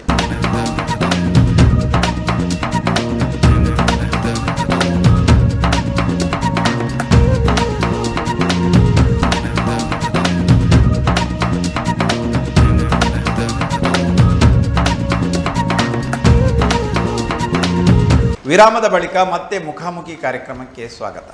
ಸರ್, ಕೆಂಪು ಕಲ್ಲಿನ ಸಮಸ್ಯೆ ಇತ್ಯರ್ಥವಾಗುವಂತಹ ಸೂಚನೆಗಳು ಸಿಕ್ಕಾಗ ತಮ್ಮನ್ನು, ಕಾರ್ಮಿಕರ ಸಂಘವನ್ನು ಏನಾದರೂ ಇದರ ಬಗ್ಗೆ, ಈ ನೀತಿಗಳ ಬಗ್ಗೆ ವಿಶ್ವಾಸಕ್ಕೆ ತೆಗೆದುಕೊಂಡ್ರೆ ತಾವು ಏನು ಸಲಹೆ ಸೂಚನೆಗಳನ್ನು ನೀಡಲಿಕ್ಕೆ ಇಷ್ಟ? ಅಲ್ಲ, ನಾವು ಹಿಂದೆ ಏನು ಇದ್ದಿತ್ತು ಮಾಡಿದ್ರೆ ನಮಗೆ ಕೆಲಸ ಕಾರ್ಯಕ್ಕೆ ಏನು ತೊಂದರೆ ಇಲ್ಲ. ಬಟ್ ಅದು ಸಾಧ್ಯವಿಲ್ಲ ಹೇಳ್ತಾರೆ. ಸಾಧ್ಯವಿಲ್ಲ ಅಂತ ಹೇಳಿದ್ರೆ ಈಗ ಸ್ವಲ್ಪ ರಿಲ್ಯಾಕ್ಸೇಷನ್ ಕೊಡಬಹುದಷ್ಟೇ. ಅಲ್ಲ, ಅದನ್ನು ಮಾತುಕತೆ ಮಾಡಿ ಅದನ್ನು ನೋಡೋಣ ಹೇಗೆ ಮಾಡಲಿಕ್ಕಂತ. ಸ್ವಲ್ಪ ರಿಲ್ಯಾಕ್ಸೇಷನ್ ಅಲ್ಲ, ಇದೆಲ್ಲ ಜಿಲ್ಲೆಯ ಆರ್ಥಿಕ ಪರಿಸ್ಥಿತಿ, ಜಿಲ್ಲೆಯ ಜನರ ಉದ್ಯೋಗದ ಪರಿಸ್ಥಿತಿ, ಇದನ್ನೆಲ್ಲ ಗಮನ ಇಟ್ಕೊಂಡು ಏನು ಸಾಧ್ಯತೆ ಇದೆ ಪರಿಸರ. ಆ ಪರಿಸ್ಥಿತಿಯ ಸಮೀಕ್ಷೆಯನ್ನು ಯಾರು ಮಾಡೋದು ಸರ್? ಸಮೀಕ್ಷೆ ಸರ್ಕಾರ ಅರಿವು ಆಗ್ಬೇಕಲ್ಲ ಅದು. ಅರಿವು ಆಗುವಂತೆ ನಾವು ಮಾಡ್ತೀವಿ. ಈಗ ತಮಗೆ ತಿಳಿದಿದೆ, ಅವರಿಗೆ ಅರಿವು ಆಗದೇ ಇದ್ರೆ ಕಾರ್ಮಿಕರ ಮೂಲಭೂತ ಸಮಸ್ಯೆಗಳನ್ನ ಅರಿತವರು, ಬಟ್ ಅವರಿಗೆ ಯಾರು ತಿಳಿಸುವುದನ್ನೆಲ್ಲ ನಾವೇ ತಿಳಿಸ್ತೇವೆ. ಸಮೀಕ್ಷೆ ಮಾಡ್ತೇವೆ, ಸಮೀಕ್ಷೆ ಮಾಡ್ತೀವಿ ಅಂತೇಳಿ ಹೇಳಿದ್ರೆ ಇನ್ನೊಂದು ವರ್ಷ ಮುಂದಕ್ಕೆ ಹೋಗುತ್ತೆ, ಸಾಧ್ಯ ಇಲ್ಲ. ಸಮೀಕ್ಷೆ ಮಾಡೋ ಮೊದಲು ಕೊಡಿ ನಮಗೆ ಯಾವುದು ಕಲ್ಲು ಮತ್ತು ಮರಳನ್ನು ಕೊಡಿ, ಮತ್ತೆ ನಿಧಾನ ನೀವು ಸಮೀಕ್ಷೆ ಮಾಡ್ತಾ ಇರಿ. ಅದಕ್ಕೋಸ್ಕರ ಸಮೀಕ್ಷೆ ಮಾಡಿ ಅದು ಏನೇ ಮಾಡ್ತೀರಿ ಅಂತೇಳಿ ಹೇಳಿ 2 ತಿಂಗಳ ಮೊದಲೇ ನಾವು ಅವ್ರಿಗೆ ಹೇಳಿರೋದು. ಸೊ ಅದು ಆವಾಗ ಅವರು ಹೇಳಿದರು ಆ ಡೀಮ್ಡ್ ಫಾರೆಸ್ಟ್ ಎಲ್ಲ ತೊಂದರೆ ಇದೆ, ಹಾಗೆ ಹೀಗೆ ನಾವು ಅದನ್ನು ಮುಖ್ಯಮಂತ್ರಿ ಇಲ್ಲ ಜಿಲ್ಲಾಧಿಕಾರಿ ಅವರು ಇದನ್ನು ಕೂಡ ಹೇಳಿದರು, ಮುಖ್ಯಮಂತ್ರಿ ಅವರ ಮಟ್ಟದಲ್ಲಿ ಕೂಡ ಚರ್ಚೆ ನಡೀತಾ ಇದೆ ಅಂತೇಳಿ. 2 ತಿಂಗಳಾದರೂ ಚರ್ಚೆ ಆಗಿ ಬಗೆಹರಿಸಲಿಲ್ಲ ಅಂತೇಳಿ ಹೇಳಿದರೆ ಏನಿದು? ಇದು ದೊಡ್ಡ ಪ್ರಶ್ನೆ. ಅಂದರೆ ಆಡಳಿತ ತೀರಾ ನಿಧಾನಗತಿಯಲ್ಲಿ ಹೋಗ್ತಾ ಇದೆಯಾ ಅಂತೇಳಿ ಹೇಳಿ ನಮ್ಗೆ ಅನಿಸ್ತಾ ಇದೆ. ಸೊ ಅದರಿಂದ ಏನಾದರೂ ಒಂದು ಪರಿಹಾರ ಕೊಡಬೇಕು ಅವರು. ಬಟ್ ಕೆಲವೊಮ್ಮೆ ಈ ಸಮಸ್ಯೆಗಳು ತನ್ನಿಂತಾನೆಗೆ ನಿವಾರಣೆ ಆಗುವ ಸಾಧ್ಯ. ಯಾಕಂದರೆ ಮರಳಿನ ಸಮಸ್ಯೆ ಒಂದಷ್ಟು ದೀರ್ಘವಾಗಿತ್ತು, ಆನಂತರ ಎಷ್ಟು ಹೋರಾಟಗಳು ನಡೆದರೂ ಕೂಡ ಅದು ಒಂದಷ್ಟು ಮಾತ್ರ ಸಡಿಲಗೊಂಡಿತ್ತು. ಆನಂತರ ಈ ಜಲ್ಲಿಕಲ್ಲಿನ ಸಮಸ್ಯೆಯು ಕೂಡ ತಲೆದೋರಿತ್ತು. ಇವಾಗ ಒಂದಷ್ಟು ಸಮಸ್ಯೆಗಳು ಕಡಿಮೆ ಆಗ್ತಾ ಇದೆ. ಇದೇ ರೀತಿ ಕೆಂಪು ಕಲ್ಲಿನ ಸಮಸ್ಯೆಯು ಕೂಡ ಮುಂದೆ ನಿವಾರಣೆ ಆಗಬಹುದಲ್ಲ? ಅಲ್ಲ, ಮುಂದೆ ಆಗ್ಬೋದು. ಎಲ್ಲ ಸಮಸ್ಯೆಗಳು ನಿವಾರಣೆ ಆದದ್ದು ಹೋರಾಟದ ನಂತರನೇ. ಹೋರಾಟ ಅನಿವಾರ್ಯ. ಹೋರಾಟ ಇವತ್ತು ಅನಿವಾರ್ಯ, ಯಾವುದೇ ಇದಕ್ಕಾಗಲಿ. ಈಗ ಹೆತ್ತ ತಾಯಿ ಮಗುವಿಗೆ ಹಾಲು ಕೊಡಲಿಕ್ಕೆ ಅಳದೇ ಇದ್ದರೆ ಹಾಲು ಕೊಡಲ್ಲ. ಅಂದರೆ ವಾಸ್ತವ ಪರಿಸ್ಥಿತಿ ಅದು. ಬೇಕು ಅಂತೇಳಿ ಅಲ್ಲ, ಮರ್ತು ಬಿಡ್ತಾರೆ ಅಥವಾ ಇನ್ನೊಂದೇನೋ ಕೆಲಸದಲ್ಲಿರ್ತಾರೆ.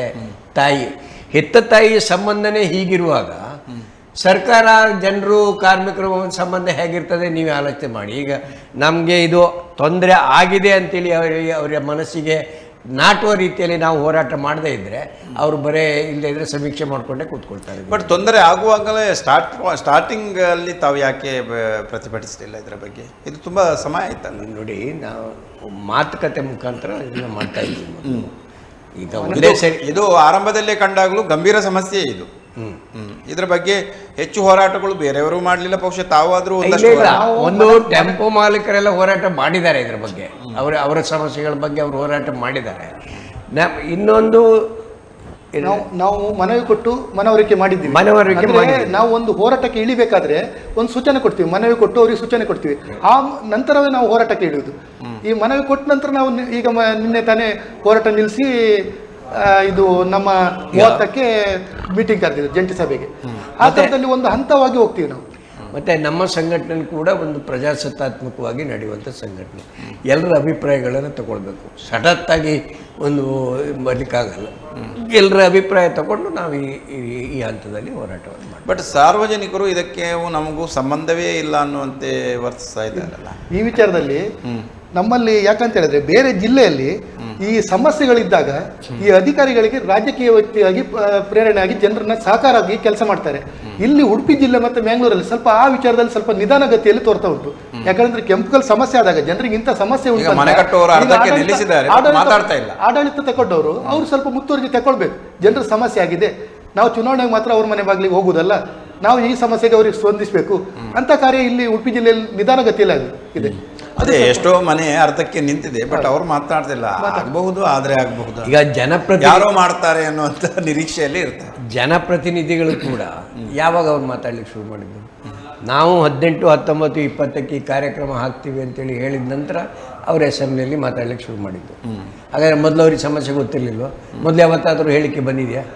ಈಗ ಜನಪ್ರತಿನಿಧಿಗಳ ಪರಿಸ್ಥಿತಿನೇ ಹೀಗಿರುವಾಗ ಸೊ ನಾವೇನು ನಿಧಾನ ಮಾಡಿಲ್ಲ. ನಾವು ಈಗ ಬ್ರಹ್ಮಾವರದಲ್ಲಿ ಅಲ್ಲಿನ ಪರಿಸರದ ಜನ 2 ತಿಂಗಳ ಮೊದಲೇ ಹೋರಾಟ, ಚಾಲಕ ಮಾಲಕರು, ಇಂಜಿನಿಯರ್ ಅಸೋಸಿಯೇಷನ್ ಮತ್ತೆ ಕಟ್ಟಡ ಕಾರ್ಮಿಕರು ಎಲ್ಲ ಜಂಟಿಯಲ್ಲಿ 3 ಸಮಿತಿ ಸೇರಿ ಹೋರಾಟಕ್ಕೆ ನಿಗದಿ ಮಾಡಿದ್ದು. ಆದ ನಂತರ ನಾವು ಹೋರಾಟಕ್ಕೆ ಎಲ್ಲ ನಾವು ಮನವಿ ಕೊಟ್ಟು ಡಿಸಿಗೆ ಮನವಿ ಕೊಟ್ಟು ಮನವರಿಕೆ ಮಾಡಿ ನಮ್ಮ ಉಡುಪಿ ಜಿಲ್ಲೆಯಲ್ಲಿ ಏನುಂಟು ಸಾಧ್ಯ ಉಂಟು ಅದು ಕೆಂಪು ಕೋರೆಯನ್ನು ನಾನು ಸರಿಪಡಿಸ್ತೀನಿ ಅಂತ ಹೇಳಿ ಜಿಲ್ಲಾಡಳಿತ ಆಶ್ವಾಸನೆ ಕೊಟ್ಟ ನಂತರ ನಾವು ಹೋರಾಟಕ್ಕೆ ಇಳಿಲಿಲ್ಲ.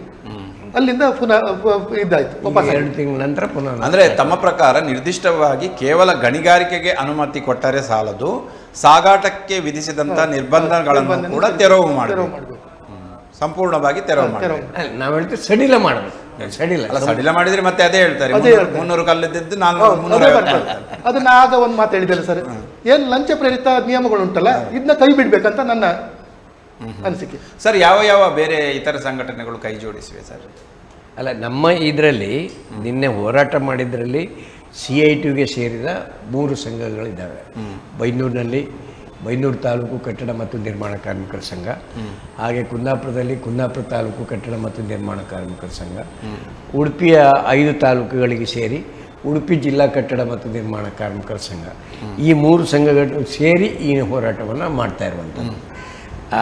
ನಮ್ಮ ದಕ್ಷಿಣ ಕನ್ನಡದಲ್ಲಿ ಈ ಹೋರಾಟ ಮಾಡುವಾಗ CITUಗೆ ಸೇರಿದ ಸಂಘ ಮತ್ತು AITCಗೆ ಸೇರಿದ ಸಂಘಗಳು ಹೋರಾಟ ಮಾಡಿದ್ದಾವೆ. ಸೊ ಹಾಗೆ ಬೇರೆ ಜನರು ನಮಗೆ ಒಂದು ಹಂತದಲ್ಲಿ ಅವರು ಸುಭಾಷ್ ಚಂದ್ರ ನಾಯಕ್ ಅವರು ಹೇಳಿದಾಗೆ ಒಂದು ಹಂತದಲ್ಲಿ ಇಂಜಿನಿಯರ್ಸ್ ಅಸೋಸಿಯೇಷನ್, ಟೆಂಪೋ ಮಾಲೀಕರು ಅವರು ಕೂಡ ಮನವಿಯೆಲ್ಲ ಕೊಡಲಿಕ್ಕೆ ಬಂದಿದ್ದರು. ಹಾರ್ಡ್ವೇರ್ ಅಂಗಡಿಯವರು ಕೂಡ, ಅವರಿಗೂ ಬಿಸ್ನೆಸ್ ಕಡಿಮೆ ಆಗ್ತದಲ್ಲ, ಅವರು ಕೂಡ ಸಹಕಾರ ಕೊಡ್ತೀವಿ. ಅಂದರೆ ಇದು ಕೇವಲ ಕಾರ್ಮಿಕರದ್ದಲ್ಲ, ಬೇರೆ ಬಿಸ್ನೆಸ್ ಸಮಸ್ಯೆ ಇರುವವರು ಎಲ್ಲರೂ ಕೂಡ ಇದಕ್ಕೆ ಬೆಂಬಲ ಕೊಡ್ತಾ ಇದ್ದಾರೆ, ಭಾಗವಹಿಸ್ತಾ ಇಲ್ಲ. ಭಾಗವಹಿಸೋ ಮಟ್ಟಿಗೆ ಅಂದರೆ ಮನವಿ ಕೊಡ್ಲಿಕ್ಕೆ ಬಂದಿದ್ದಾರೆ. ಮನವಿನೂ ಕೂಡ ಪ್ರತ್ಯೇಕ ಮನವಿಯನ್ನು ಕೊಟ್ಟಿದ್ದೀವಿ ನಾವು ಒಂದೇ ಸರಿ ಹೋಗಿ. ಆದರೆ ಚಳುವಳಿಯಲ್ಲಿ ಭಾಗವಹಿಸ್ತಾ ಇರೋದು ನಾವು ಮಾತ್ರ. ಸೊ ಇಲ್ಲಿ ಈ 3 ದಿವಸದ ಚಳುವಳಿಯಲ್ಲಿ ಭಾಗವಹಿಸೋದು ನಾವು ಮಾತ್ರ.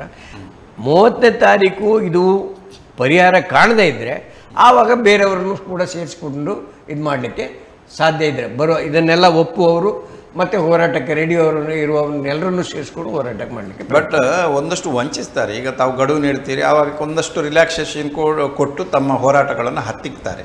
ಈ ಸಂದರ್ಭದಲ್ಲಿ ಯಾವ ರೀತಿಯಲ್ಲಿ ವ್ಯವಹರಿಸ್ತೀರ? ಈಗ ತಾವು ಹೇಳಿದಂಥ ಕೆಲವೊಂದು ನಿಯಮಗಳನ್ನು ಸಡಿಲು ಮಾಡ್ತಾರೆ, ಅದು ಕೂಡ ಊಟಕ್ಕಿಲ್ಲದ ಉಪ್ಪಿನಕಾಯಿ ಥರ ಇರ್ತದೆ.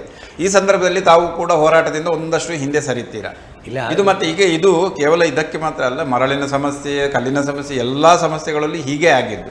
ಇದೇ ಮುಂದುವರಿಯುವ ಸಾಧ್ಯತೆಗಳಿದ್ರೆ ಬಹಳ ಕಷ್ಟ ಅಲ್ವೇ? ಈಗ ಒಂದೇನಂತೇಳಿ ಹೇಳಿದರೆ, ನಮ್ಮ ಸಮಾಜದಲ್ಲಿ ಒಂದೇ ಸಾರಿ ಎಲ್ಲ ಸಮಸ್ಯೆಗಳನ್ನು ಬಗೆಹರಿಸಲಿಕ್ಕೆ ಸಾಧ್ಯ ಅಲ್ಲ. ಪೂರ್ವದಲ್ಲೇ ಇದ್ದಂತೆ ಇರಲಿ ಅನ್ನುವಂಥ ಒಂದು ಬೇಡಿಕೆಯನ್ನು ಸಂಪೂರ್ಣವಾಗಿ ತಾವು ವ್ಯಕ್ತಪಡಿಸಿದ್ರೆ ಒಳ್ಳೆಯದು ಅಂತ. ಅಲ್ಲ, ಖಂಡಿತ ಪೂರ್ವದಲ್ಲಿ ಹೇಗಿತ್ತು ಹಾಗೆ ಪೂರ್ವದಲ್ಲಿ. ಈಗ ಕೇರಳದಲ್ಲಿರೋದು ಹಾಗೇನೆ. ನಾವು ಕೇರಳ ಮಾದರಿ ಅಂತೇಳಿ ಹೇಳುವಾಗ ಕೇರಳದಲ್ಲಿ ಇಂಥ ರಿಸ್ಟ್ರಿಕ್ಷನ್ಗಳಿಲ್ಲ. ಅಲ್ಲಿ ಯಾವುದು ನಿಮ್ಮ ರಾಯಲ್ಟಿ ಕಡಿಮೆ ಇರೋದು ಮಾತ್ರ ಅಲ್ಲ, ಆದರೆ ಈ ರಿಸ್ಟ್ರಿಕ್ಷನ್ಸ್, ಯಾವುದೇ ನಿರ್ಬಂಧಗಳಿಲ್ಲ. ಈ ಕಲ್ಲನ್ನು ತೆಗಿಲಿಕ್ಕಾಗಲಿ ಮರಳು ತೆಗಿಲಿಕ್ಕಾಗಲಿ ನಿರ್ಬಂಧಗಳಿಲ್ಲ. ಆದರೆ ಆ ನಿರ್ಬಂಧಗಳು ಯಾವ ಮಟ್ಟಿಗಿದೆ ಇಲ್ಲ ಅಂತೇಳಿ ಹೇಳಿದರೆ, ಈಗ ಸೇತುವೆ ಕಟ್ಟಿದ್ದಾರೆ, ಸೇತುವೆ ಕಟ್ಟಿದ ಕೆಳಗಡೆ ಮರಳು ತೆಗೆಯುವಂಥದ್ದು ಅಲ್ಲಿ ತೆಗಿಲಿಕ್ಕಿಲ್ಲ, ನಿಷೇಧ ಅಲ್ಲಿ. ಯಾಕಂದರೆ ಆ ಸೇತುವೆಗೆ ಕುಸಿತತೆ ತೊಂದರೆ ಆಗ್ತದೆ. ಅಂಥ ನಿರ್ಬಂಧಗಳನ್ನು ಹಾಕಿ ಹಿಂದೆ ಕೊಟ್ಟಂಥ ಇದನ್ನು ತೆಗಿಬೇಕು. ಹಿಂದೆ ಆ್ಯಕ್ಚುಲಿ ಮಾಬುಕ್ಕಳ ಸೇತುವೆ ನಾನು ಗಮನಿಸಿದ್ದೀನಿ, ಅಲ್ಲಿ ಮರಳು ತೆಗೆದು ಸೇತುವೆಗೆ ತೊಂದರೆ ಬರುವಂಥ ಪರಿಸ್ಥಿತಿ ಇತ್ತು. ಆ ರೀತಿ ಇರಬಾರ್ದು. ಹಿಂದೆ ಇನ್ನು ಕೆಲವು ಕಡೆಗಳಲ್ಲಿ ಏನಾಗಿದೆ ಅಂದರೆ, ಮರಳು ತೆಗೆದು ಪಕ್ಕದ ಮನೆಗೆ, ತೀರ ಪ್ರದೇಶದ ಮನೆಗೆ, ಬಾವಿಗೆ ಉಪ್ಪು ನೀರು ಬಂದಿದೆ. ಅಂಥ ಪರಿಸ್ಥಿತಿನೂ ಬರಬಾರ್ದು. ಆದರೆ ಆ ತೊಂದರೆಗಳನ್ನು ಎದುರಿಸಿಕೊಂಡು ಹಿಂದೆ ಇರುವಂಥ ರೀತಿಯಲ್ಲಿ ಮರಳು ಸಿಗಬೇಕು, ಮರಳು ಮತ್ತು ಕೆಂಪು ಕಲ್ಲು ಸಿಗಬೇಕು ಅಂತೇಳೋದು ನಮ್ಮ ಅಭಿಪ್ರಾಯ. ಸರಿ, ಸುಭಾಷ್ ಚಂದ್ರ, ನಿಕ್ಷೇಪಗಳು ಇವೆಯಾ ಇಲ್ಲಿಗೆ ಬೇಕಾದಷ್ಟು ಕೆಂಪು ಕಲ್ಲಿನ ನಿಕ್ಷೇಪಗಳು? ಉಂಟು. ಕೆಂಪು ಕಲ್ಲಿನ ಏನು ತೊಂದರೆ ಇಲ್ಲ ನಮಗೆ. ಈಗ ಸದ್ಯದ ಮಟ್ಟಿಗೆ ಕೆಂಪು ಕಲ್ಲಿನ ಕ್ವಾರೆಗಳಲ್ಲಿ ಕೆಂಪು ಕಲ್ಲು ಸಿಗ್ತಾ ಉಂಟು. ಅಲ್ಲಿ ಅವರು ಬದಲಿ ವ್ಯವಸ್ಥೆ, ಭವಿಷ್ಯವನ್ನು ಕೂಡ ನೋಡಬೇಕಲ್ಲ ಅಂತ. ಈಗ ಎಲ್ಲ ತುಂಬ ಕಡೆ ಆಳಾಗಿ ಹೋಗ್ತಾ ಇದ್ದಾರೆ, ನಿಕ್ಷೇಪಗಳು ಕಡಿಮೆಯಾಗುವ ಸಾಧ್ಯತೆಗಳಿದೆ ಮತ್ತು ಪರಿಸರಕ್ಕೂ ಧಕ್ಕೆ ಆಗ್ತಾ ಇದೆ ಎನ್ನುವಂಥ ಮಾತುಗಳು ಕೂಡ. ತಾವು ತಿಳಿದುಕೊಂಡಂತೆ ಪರಿಸ್ಥಿತಿ ಹೇಗಿದೆ? ನಿಕ್ಷೇಪಗಳು ಈಗ ನಮ್ಮ ನಿಡ್ಡೋಡಿ ಆಗಿರಬಹುದು, ಈ ಬೆಳ್ಳೆ ಪ್ರದೇಶ ಆಗಿರ್ಬೋದು, ತಮಗೆ ತಿಳಿದಿರುವಂಥ ಕೆಂಪು ಈ ಪ್ರದೇಶದಲ್ಲಿ ಆಗಿರ್ಬೋದು, ಇಲ್ಲೆಲ್ಲ ನಿಕ್ಷೇಪಗಳು ಕೊಳೆಗೊಳ್ಳುವ ಇದ್ದಾವೆ. ಇನ್ನು ಸಾಕಷ್ಟು ಕಲ್ಲು ತೆಗೆಯುವ ಅವಕಾಶ ಇದೆ. ಅಲ್ಲ, ಗಣಿ ಮತ್ತು ಭೂಗರ್ಭ ಶಾಸ್ತ್ರಜ್ಞರು ಇದರ ಬಗ್ಗೆ ಉಲ್ಲೇಖಿಸಿದ್ದಾರೆ. ಹೇಗೆ ಅದರ ಬಗ್ಗೆ ನಮಗೆ ಮಾಹಿತಿ 30ನೇ ತಾರೀಕಿಗೆ ಯಾವ ಮೀಟಿಂಗ್ ಇದೆ, ಅಲ್ಲಿ ಹೆಚ್ಚಿನ ಮಾಹಿತಿ ನಮ್ಗೆ ಸಿಗ್ತದೆ. ಅದರ ನಂತರ ನಾವು ಇದರ ಬಗ್ಗೆ ಆಲೋಚನೆ ಮಾಡ್ತೀವಿ. ಓಕೆ, ಬಟ್ ಹೋರಾಟ ಮುಂದುವರಿತದೆ. ಹೋರಾಟ ಅಂದರೆ ಅದು ಸಿಗದೇ ಇದ್ದರೆ, ಜನರಿಗೆ ಸಿಗದೇ ಇದ್ದರೆ ಆ ಹೋರಾಟ, ಸಮಸ್ಯೆ ಬಗೆಹರಿಸದೇ ಇದ್ದರೆ ಆ ಹೋರಾಟ ಮುಂದುವರಿಯುತ್ತೆ. ಮರಳಿನ ಸಮಸ್ಯೆ, ಅದು ಮರಳಿನ ಸಾಗಾಟಕ್ಕೂ ಕೂಡ ತುಂಬ ಸಮಸ್ಯೆ ಆಗ್ತಾ ಇದೆಯಲ್ಲ ಸರ್. ಅದು ಅಲ್ಲಿ ನಿಲ್ಲಿಸೋದು, ಇಲ್ಲಿ ನಿಲ್ಲಿಸೋದು. ಅದು ಆ್ಯಕ್ಚುಲಿ ನಮ್ಮಲ್ಲಿ ಈಗ ಗಣಿ ಇಲಾಖೆ ಇರುವುದು ಆ ಗಣಿಗೆ ಸಂಬಂಧಪಟ್ಟ ಅಧಿಕಾರಿಗಳು. ಆ ಅಧಿಕಾರಿಗಳು ಆ ಕೆಲಸ ಮಾಡ್ಬೇಕು ಬಿಟ್ರೆ, ಈ ನಮ್ಮ ಪೊಲೀಸ್ ಇಲಾಖೆ ಅದ್ರ ಕೆಲಸ ಜಾಸ್ತಿ ಮಾಡ್ತಾ ಇದೆ. ಅದು ಗಣಿ ಇಲಾಖೆ ಆ ಕೆಲಸ ಮಾಡಬೇಕು. ಯಾಕಂತ ಹೇಳಿದ್ರೆ ಈ ಸಮಸ್ಯೆ ಸಾಗಾಟದಲ್ಲಿ ಅತಿರೇಕ ಜಾಸ್ತಿ ಇರೋದು ನಮ್ಮ ಪೊಲೀಸ್ ಇಲಾಖೆಯಿಂದ. ಅದು ತುಂಬಾ ತೊಂದರೆ ಮಾಡ್ತದೆ ಯಾರು ಗಾಡಿ ಸಾಗಿಸುವವರಿಗೆ. ಅದು ಏನು ಕಾನೂನುಗಳನ್ನ ಸ್ವಲ್ಪ ಸಡಿಲ ಮಾಡಿ ನಮ್ಮ ಮರಳನ್ನು ಸಾಗಿಸುವಂಥ ರೀತಿಯಲ್ಲಿ ಇದು ಮಾಡಬೇಕು. ಆವಾಗ ನೀವು ಒಂದು ಮಾತು ಹೇಳಿದ್ರಿ, ನಿಮ್ಮ ಹೋರಾಟ ಇಟ್ಟಾಗ ಅವರು ಸ್ವಲ್ಪ ಸಡಿಲ ರೀತಿಯಲ್ಲಿ ನಿಮಗೆ ಪೂರೈಕೆ ಮಾಡ್ತಾರೆ ಅಂತ ಹೇಳಿ. ನಾವು ಬ್ರಹ್ಮಾವರದಲ್ಲಿ ಏಪ್ರಿಲ್ ಅಲ್ಲಿ ಒಂದು ಹೋರಾಟ ಇಟ್ಕೊಂಡಿದ್ದೀವಿ, ಬ್ರಹ್ಮಾವರ ತಹಶೀಲ್ದಾರದಲ್ಲಿ. ಅಲ್ಲಿ ಹೋರಾಟ ಇಟ್ಕೊಂಡಾಗ ನಮ್ಮ ಬೇಡಿಕೆ ಇಟ್ಟಿತ್ತು, ನಿಮ್ಮ ಮರಳಿನ ಸಮಸ್ಯೆ ಬಗೆಹರಿಸದಿದ್ರೆ ನಾವು ಹೊಳೆಗಿಳಿದು ಹೊಯ್ಗೆ ತೆಗಿತೀವಂತ, ಮರಳು ತೆಗಿತೀವಂತ ಒಂದು ಬೇಡಿಕೆ ಇಡ್ತು, ಎಚ್ಚರಿಕೆ ಕೊಡ್ತು. ಆ ನಂತರ ಸ್ವಲ್ಪ ಸಡಿಲ ಆಯಿತು, ಅಲ್ಲಿಗೆ ನಮ್ಮ ಹೋರಾಟ ನಾವು ನಿಧಾನ ಮಾಡ್ತು. ಇಲ್ದಿದ್ರೆ ಈ ಸರಿ ಅಂಥ ಸಮಸ್ಯೆ ಉಂಟಾದ್ರೆ ನಾವು ಉಡುಪಿ ಜಿಲ್ಲೆ ಅಥವಾ ಬ್ರಹ್ಮಾವರದಲ್ಲಿ ಈ ಹೊಳೆಗಿಳಿದು ಹೊಳೆಗೆ ತೆಗುವ ಅಂತ ಪರಿಸ್ಥಿತಿ ಉಂಟಾಗ್ತದೆ. ಬಟ್ ಕೆಂಪುಕಲ್ ಏನು ಮಾಡೋದು? ಅದೇ ಕೆಂಪುಕಲ್ಲಿಗೆ ಆ ಸಮಸ್ಯೆಗೆ ಸರ್ಕಾರ ಸರ್ಕಾರ ಆ ನೀತಿಯನ್ನೇ ಸಡಿಲ ಮಾಡಬೇಕು. ಹಿಂದೆ ಆದರೆ ಬಹಳ ಕುಶಲಕರ್ಮಿಗಳೆಲ್ಲ ಇದ್ರು, ಈಗ ಯಾರೂ ಇಲ್ಲ ಈ ಮ್ಯಾನುವಲ್ ಆಗಿ ಕೆಂಪುಕಲ್ ತೆಗೆಯೋರು. ಇಲ್ಲ, ಮ್ಯಾನ್ಯುವಲ್ ಆಗಿ ತೆಗೆಯೋರಿ ಆಲೂರು ಮಂದರ್ತಿ ಇದ್ದಾರೆ, ಹೊಸಂಗಡಿ ಹೊಸಂಗಡಿಯಲ್ಲಿ ಮ್ಯಾನುವಲ್ ತೆಗಿತಾರೆ, ಇವಾಗಲೂ ಇದ್ದಾರೆ. ಅದಕ್ಕೆ ಪರ್ಮಿಷನ್ ಇದೆಯಾ ಈಗ? ಈಗ ಅದೇ ಆಳ ಗೀಳ ಅಂತೇಳಿ ಹೇಳಿ ಅದೆಷ್ಟು 3 ಫೀಟ್ 6 ಫೀಟಕ್ಕಿಂತ ಜಾಸ್ತಿ ಆಳ ಹೋಗಬಾರ್ದು ಅಂತೇಳಿ ಹೇಳಿ ಕೆಲವು ಕಂಡೀಷನ್ ಎಲ್ಲ ಹಾಕಿದ್ದಾರೆ. ಅದರಿಂದ ಸ್ವಲ್ಪ ತೊಂದರೆ ಆಗಿದೆ. ಓಕೆ, ಸರಿ. ಇನ್ನು ಮುಂದಿನ ಹೋರಾಟ ಅದೇ 30ನೇ ತಾರೀಕಿನ ಜಂಟಿ ಸಭೆಯ ನಂತರ ಅಲ್ಲಿ ಏನು ನಿರ್ಧಾರ ಆಗ್ತದೆ ಅದರ ಆಧಾರದಲ್ಲಿ ನಾವು ಮುಂದಿನ ಹೋರಾಟ. ಯಾರನ್ನೆಲ್ಲ ಒಳಪಡಿಸ್ಕೊಳ್ತೀರಿ ಈ ಹೋರಾಟಕ್ಕೆ? ಯಾರೆಲ್ಲ ಹೋರಾಟಕ್ಕೆ ತಯಾರಿದ್ದಾರೆ ಅವರೆಲ್ಲರನ್ನೂ ನಾವು ಒಳಪಡಿಸ್ತೀವಿ. ನಾವು ಹೆಚ್ಚಾಗಿ ನಮ್ಮ ಇದರಲ್ಲಿ ಈಗ ಸಪ್ಲೈ ಕೊಡೋದು ಟೆಂಪೋ ಚಾಲಕ ಮಾಲಕರ ಸಂಘ, ಅವರಿಗೂ ಒಂದು ಬೇಡಿಕೆ ಇಡ್ತೀವಿ. ಕಡೆಗೆ ಇಂಜಿನಿಯರ್ ಅಸೋಸಿಯೇಷನ್ ಅವರು ಈ ಇದರಲ್ಲೇ ಇದು ಬರ್ತಾರೆ. ಕಡೆಗೆ ನಮ್ಮ ಕಟ್ಟಡ ಕಾರ್ಮಿಕರ ಸಂಘಟನೆ ಎಲ್ಲ ಸಂಘಟನೆಗಳು ಸೇರ್ತವೆ. ಮತ್ತೆ ಈ ಹೋಟೆಲ್ ಕಾರ್ಮಿಕರು, ಹೋಟೆಲ್ ಮಾಲಕರು, ಕಡೆ ಅಂಗಡಿ ಮುಕ್ಕಟ್ಟು ಅವರೆಲ್ಲ ಅಂದ್ರೆ ಅವರು ಆರ್ಥಿಕ ಸ್ಥಿತಿಯಲ್ಲಿ ಅವರು, ನಾವೀಗ ಒಂದು ಕೂಲಿ ಕಾರ್ಮಿಕ ಕೆಲಸ ಮಾಡಿದ್ರೆ ಒಂದು 500-1000 ಸಂಪಾದನೆ ಮಾಡಿದ್ರೆ ಆ ಸಂಪಾದನೆ ಮನೆಗೆ ಹೋಗುವಾಗ ಆ ಸಂಪಾದನೆ ಇಟ್ಕೊಂಡು ಹೋಗುದಿಲ್ಲ. ಇದೆಲ್ಲ ವ್ಯಾಪಾರ ಮಾಡಿ ಹೋಗ್ತಾನೆ, ಆವಾಗ ಅವರಿಗೆಲ್ಲ ವ್ಯಾಪಾರ ಆಗ್ತದಲ್ಲ. ಕಳೆದ ಹಲವಾರು ವರ್ಷದಿಂದ ಈ ಸಮಸ್ಯೆ ಕಾಡ್ತಾ ಇದೆಯಲ್ಲ, ಇದೊಂದು ಶಾಪವಾಗಿ ಮರಳಿನ ಸಮಸ್ಯೆ, ಕೆಂಪುಕಲ್ಲಿನ ಸಮಸ್ಯೆ, ನಿರ್ಮಾಣದಲ್ಲಿ ಕಟ್ಟಡ ನಿರ್ಮಾಣದ ಸಮಸ್ಯೆಗಳು ಇದು ಯಾಕೆ ಅಂತ ಕಾಣೋದಿಲ್ಲ, ಯಾಕೆ ಅನ್ನೋದು ಅಲ್ಲ. ಈಗ ಎಲ್ಲ ಸಮಸ್ಯೆ ನಿರಂತರವಾಗಿ ಕರಾವಳಿಗೆ ಕಾಡ್ತಾ ಇದೆ. ಇಲ್ಲ, ಎಲ್ಲ ಸಮಸ್ಯೆಗಳು ಆ ಕಾಲಕ್ಕೆ ಇರ್ತವೆ. ಕೆಲವು ಸಮಸ್ಯೆಗಳ ಬಗ್ಗೆ ಕೆಲವರು ಹೋರಾಟ ಮಾಡ್ತಾರೆ, ಆದ್ದರಿಂದ ಎದ್ದು ಕಾಣ್ತದೆ. ಆ ಹೋರಾಟ ಚಳವಳಿ ಇಲ್ಲದೆ ಇದ್ದಾಗ ಆ ಸಮಸ್ಯೆ ಸಾರ್ವಜನಿಕರಲ್ಲಿ ಅಷ್ಟು ದೊಡ್ಡದಾಗಿ ಕಾಣೋದಿಲ್ಲ. ಇದೆಲ್ಲ ಏನು ತೊಂದರೆ ಅಂತೇಳಿ ಹೇಳುವಂಥದ್ದೇ ಅವ್ರಿಗೆ ಗಮನಕ್ಕೆ ಬರೋದಿಲ್ಲ. ಇಲ್ಲ, ಅಂದರೆ ಒಂದಷ್ಟು ದಶಕಗಳ ಹಿಂದೆ ಇದು ನಿರಾತಂಕವಾಗಿ ಸಾಕ್ತಾ ಇತ್ತು. ಏನು ಅದೇ ಈಗ ಕಾನೂನು ಮರಳಿನ ಬಗ್ಗೆ ಯಾರೋ ಆ ಗ್ರೀನ್ ಬೆಂಚ್ಗೆ ಹೋಗಿ ರಾಜಕೀಯ, ಅಲ್ಲಿ ಕೂಡ ರಾಜಕೀಯವಾಗಿ ಗೊತ್ತಿರಬಹುದು. ಅಲ್ಲಿ ಹಸಿರು ಪೀಠದಲ್ಲಿ ಒಂದು ಸಾಧಾರಣ 5 ಲಕ್ಷ ಕಟ್ಟಿ ಅಲ್ಲಿ ಇದಾಗಬೇಕು. ಆ ವ್ಯಕ್ತಿ ಹೋದ ವ್ಯಕ್ತಿ ಹತ್ರ 5 ಲಕ್ಷ ಕಟ್ಟುವಂತ ಸಾಧ್ಯತೆ ಇರಲಿಲ್ಲ. ಈ ರಾಜಕೀಯ ಪ್ರೇರಣೆವಾಗಿಯೇ ಹೋಗಿದ್ದು. 2016ರಲ್ಲಿ ಹೋಗ್ಬೇಕಾದ್ರೆ ಆ ವ್ಯಕ್ತಿ ಸಾಲದಲ್ಲಿದ್ದ ವ್ಯಕ್ತಿ, ನಮ್ಮ ಬ್ರಹ್ಮಾವರದವನೇ ಆ ವ್ಯಕ್ತಿ. ಆ ವ್ಯಕ್ತಿ ಸಾಲದಲ್ಲಿದ್ದವನು ಅಲ್ಲಿ ಹಸಿರು ಪೀಠಕ್ಕೆ ಹೋಗಿ 5 ಲಕ್ಷ ಕಟ್ಟಿ ಕಾರ್ಮಿಕರಿಗೆ ಸಮಸ್ಯೆಯನ್ನು ತಂದೊಡ್ತಾ ಇದ್ದೆ. ಹೌದು, ಈ ಮರಳು ಸಮಸ್ಯೆ ಹೊರ ಜಿಲ್ಲೆಗೆ ಹೋಗುವಾಗ ನನ್ನ ತಿಳಿದ ಮಟ್ಟಿಗೆ ಆಡಳಿತ ಅಲ್ಲಿ ಬಿಜೆಪಿ ಇದ್ದಿತ್ತು, ಇಲ್ಲಿ ಕಾಂಗ್ರೆಸ್ ಇದ್ದಿತ್ತು. ಆ ಸಮಯದಲ್ಲಿ ಕಾಂಗ್ರೆಸ್ ಇದ್ದಾಗ ಈ ಮರಳು ಅಲ್ಲಿ ಹೋಗ್ತಿತ್ತು, ಎಲ್ಲಿ ಬೆಂಗಳೂರು ಸೈಡ್. ಆವಾಗ ಹೋಗುವಾಗ ಅಲ್ಲಿ ಒಳಗೆ ಹೋಗುವಾಗ ಈ ರಾಜಕೀಯ ಒತ್ತಡದಲ್ಲಿ ಅಲ್ಲಿ ಎಷ್ಟೋ ಹಣ ಕೊಟ್ಟು ಒಳಗೆ ಹೋಗ್ತಿತ್ತು. ಆ ಹಣ ನಿಲ್ಲಿಸಿಗೋಸ್ಕರ ಇಲ್ಲಿ ಆಡಳಿತ ಪ್ರೇರಣೆ ಕೊಟ್ಟಿತ್ತಂತ ನಮ್ಮ ಅನುಭವ. ಅವರವರ ರಾಜಕೀಯ ಕಾರ್ಮಿಕರ ಹಿತಾಸಕ್ತಿಯನ್ನು ಬಲಿ ಕೊಡ್ತಾ ಇದ್ದಾರೆ. ಈಗ ಒಂದ್ಸಲ ನಮ್ಮ ಆಡಳಿತದಲ್ಲಿ ಕಾಂಗ್ರೆಸ್ ಬಂದ್ರೆ ಅವ್ರು ಸರಿಪಡ್ತಾರಂತ ಜನ ಬಿಜೆಪಿಗೆ ಓಟ್ ಹಾಕ್ತಾರೆ. ಬಿಜೆಪಿ ಬಂದ ನಂತರ ಬಿಜೆಪಿ ಸರಿ ಮಾಡಲಿಲ್ಲ ಅಂತ ಕಾಂಗ್ರೆಸ್ಗೆ ಕೊಡ್ತಾರೆ. ಅಂತೂ ಎರಡು ಪಕ್ಷವು ನಮಗೆ ಸರಿ ಮಾಡಿ ಮರಳಾಗ್ಲಿ ಕಲ್ಲಾಗ್ಲಿ ಸರಿಪಡಿಸುವಂತ ಸ್ಥಿತಿಯಲ್ಲಿ ಇಲ್ಲ. ಇದಕ್ಕೆ ಕೆಂಪುಕಲ್ಲು ಹೆಚ್ಚುವರಿಯಾಗಿ ಸೇರ್ಕೊಂಡು ಮುಖ್ಯವಾಗಿ ಕೊರೋನಾದ ದಿನಗಳಲ್ಲಿ ಬಹುತೇಕವಾಗಿ ಕಾರ್ಮಿಕರು ತತ್ತರಗೊಂಡಿದ್ರು. ಆ ನಂತರ ಅಂದರೆ ಅದರ ಪೂರ್ವದಲ್ಲಿಯೂ ಕೂಡ ಮರಳಿನ ಸಮಸ್ಯೆಯಿಂದ ತತ್ತರಗೊಂಡಿದ್ದರು. ಒಂದಷ್ಟು ಚೇತರಿಸಿಕೊಳ್ಳುವಂಥ ಸಮಯದಲ್ಲಿ ಕೊರೋನಾ ಬಂತು. ಕೊರೋನಾದ ನಂತರ ಒಂದಷ್ಟು ಕನ್ಸ್ಟ್ರಕ್ಷನ್ ಪ್ರಾರಂಭ ಆಯಿತು. ಯಾಕಂದರೆ ಆವಾಗ ಪೆಂಡಿಂಗ್ ಇದ್ದಂಥ ಮನೆಗಳೆಲ್ಲ ಪ್ರಾರಂಭ ಆಯಿತು, ಸ್ವಲ್ಪ ಚೇತನ ಹುಟ್ಕೊಂಡಿದ್ದು. ಆ ನಂತರ ಮತ್ತೆ ಈಗ ಪುನಃ ಅದೇ ಪರಿಸ್ಥಿತಿಗೆ ಬಂದುಬಿಡ್ತಲ್ಲ ಅನ್ನೋದು. ಅಂಥ ಸಮಸ್ಯೆಗಳು ಆಗಿಂದಾಗೆ ಬರ್ತಾ ಇರ್ತದೆ. ಸಮಸ್ಯೆಗಳು ಬಂದಾಗ ನಾವು ಅದನ್ನು ಜಿಲ್ಲಾಡಳಿತದ ಮುಂದೆ ಅಥವಾ ಸರ್ಕಾರದ ಮುಂದೆ ತಗೊಂಡು ಹೋಗ್ಬೇಕು, ಬಗೆಹರಿಸಲಿಕ್ಕೆ ಪ್ರಯತ್ನ ಮಾಡಬೇಕು. ಕಾರ್ಮಿಕರು ಕೂಡ ಒಗ್ಗಟ್ಟಾಗಬೇಕು. ಕಾರ್ಮಿಕರು ಕೂಡ ಇದರಲ್ಲಿ ಒಗ್ಗಟ್ಟಾಗಬೇಕು. ನಿನ್ನೆ 3 ದಿವಸದ ಹೋರಾಟ ನೋಡಿದರೆ ಕಾರ್ಮಿಕರು ದೊಡ್ಡ ರೀತಿಯಲ್ಲಿ ಒಗ್ಗಟ್ಟಾಗಿದ್ದಾರೆ ಅನ್ನುವಂಥದ್ದು ನಮ್ಮ ಅನುಭವ. ಮುಂದಿನ ದಿವಸದಲ್ಲೂ ಕೂಡ ಇದನ್ನು ಮಾಡಲಿಕ್ಕೆ ನಾವು ಪ್ರಯತ್ನ ಬಟ್ ಅದರೊಂದಿಗೆ ಮನೆ ಕಟ್ತಾ ಇರುವವರು ಕೆಂಪು ಕಲ್ಲು ಅಲಭ್ಯತೆಯ ಬಗ್ಗೆ ಸಮಸ್ಯೆ ಅಲ್ಲ ಅವ್ರನ್ನೂ ಸಂಘಟನೆ ಮಾಡ್ಲಿಕ್ಕೆ ನೋಡ್ತೀವಿ. ಆದರೆ ನಿಮಗೆಲ್ಲ ಗೊತ್ತಿದ್ದಾಗೆ ಎಲ್ಲ ಜನರು ಎಲ್ಲ ಒಂದೇ ಸರಿ ಹೋರಾಟಕ್ಕೆ ಬರುವಂಥದ್ದು ತೀರಾ ಕಡಿಮೆ. ಅಂಥ ದೊಡ್ಡ ವಿಶೇಷ ಸಂದರ್ಭದಲ್ಲಿ ಅವ್ರು ಬರ್ಬೋದು ಅಷ್ಟೇ ಹೊರತು ಈಗ ಸಮಸ್ಯೆಗಳು ಕೇವಲ ಕಾರ್ಮಿಕರಿಗೆ ಮಾತ್ರ ಇರುವುದಲ್ಲ, ರೈತರಿಗೆ ಇವತ್ತು ಸಮಸ್ಯೆ ಇದೆ, ಬೇರೆ ವಿಭಾಗಕ್ಕೆ ಸಣ್ಣ ವ್ಯಾಪಾರಸ್ಥರಿಗೆ ಸಮಸ್ಯೆ ಇದೆ. ಸೊ ಅವರೆಲ್ಲರೂ ಕೂಡ ಇವತ್ತು ಹೋರಾಟಕ್ಕೆ ಬಂದಿಲ್ಲ. ಅವರಿಗೂ ಬೇರೆ ಬೇರೆ ಥರದ ಸಮಸ್ಯೆ ಇದೆ. ಕೆಂಪು ಕಲ್ಲು ಮರಳಿದು ಸಮಸ್ಯೆ ಇಂದನೂ ಅವ್ರಿಗೆ ಸಮಸ್ಯೆ ಇದೆ, ಅದಲ್ಲದೇ ಬೇರೆ ಸಮಸ್ಯೆನೂ ಕೂಡ ಇದೆ. ಆದರೆ ಎಲ್ಲರೂ ಹೋರಾಟಕ್ಕೆ ಬರ್ತಾರೆ ಅಂತೇಳಿ ಗ್ಯಾರಂಟಿ ಇಲ್ಲ. ಯಾಕಂದರೆ ಅವರನ್ನು ಹೋರಾಟಕ್ಕೆ ಇಳಿಸುವಂಥ ಒಂದು ಸಂಘಟನೆ ಬೇಕಾಗುತ್ತೆ. ಅದು ಇಲ್ಲದಿದ್ದರೆ ಅದು ಆಗೋದಿಲ್ಲ. ಆ ಕೆಲಸವನ್ನು ನಾವು ಪ್ರಾಮಾಣಿಕವಾಗಿ ಮಾಡಲಿಕ್ಕೆ ಪ್ರಯತ್ನ ಮಾಡಿ. ಸರ್, ಈಗ ತಮ್ಮ ಬೇಡಿಕೆಗಳು ತುಂಬ ಇದೆ, ಅದು ಆದಷ್ಟು ಶೀಘ್ರದಲ್ಲಿ ಆಗಬೇಕು ಅಂತ ತಾವು ಹೇಳಿದ್ದೀರಿ. ಈಗ ಪ್ರತ್ಯೇಕ ಮರಳು ನೀತಿಯ ಬಗ್ಗೆಯೂ ಕೂಡ ನಮ್ಮ ಅಂದರೆ ಕರಾವಳಿಗೆ ಪ್ರತ್ಯೇಕ ಮರಳು ನೀತಿಯ ಬಗ್ಗೆಯೂ ಕೂಡ ಇದೆ. ಈಗ ಗಣಿ ನೀತಿಯೂ ಕೂಡ ಪ್ರತ್ಯೇಕ ಆಗಬೇಕಿದ್ರೆ ಹೇಗೆ ಆಗಬೇಕು ಅಂತ ನಾವು ಈ ನೀತಿ ಬಗ್ಗೆ ನಮ್ಮ ಏನಾದರೂ ಒಂದಷ್ಟು ಚೇಂಜಸ್ ಆಗಬೇಕಿದ್ರೆ ಈ ಲೈಸೆನ್ಸ್ ನೀಡಿಕೆಯಲ್ಲಿ ಆಗಿರ್ಬೋದು, ಸಾಗಾಟದಲ್ಲಿ ಆಗಿರಬಹುದು, ಇನ್ನಿತರ ಅಂದರೆ ಪೂರ್ವದಲ್ಲಿ ಇದ್ದರೆ ಎಲ್ಲವೂ ಸರಿ ಹೋಗುತ್ತಾ? ಪೂರ್ವದಲ್ಲಿದ್ದರೆ ಎಲ್ಲ ಸರಿ ಹೋಗುತ್ತೆ. ಯಾಕಂತ ಹೇಳಿದ್ರೆ ಈ ನೀತಿಯಿಂದ ನಮಗೆ ತುಂಬ ತೊಂದರೆ. ಈ ರಾಜ್ಯಕ್ಕೆ ಒಳ ಜಗಳದಿಂದ ಈ ಹೊಸ ನೀತಿಗಳು ಬಂದು ಈ ಜನರಿಗೆ ತುಂಬಾ ಸಂಕಷ್ಟದಲ್ಲಿ ಹಾಕಿದೆ.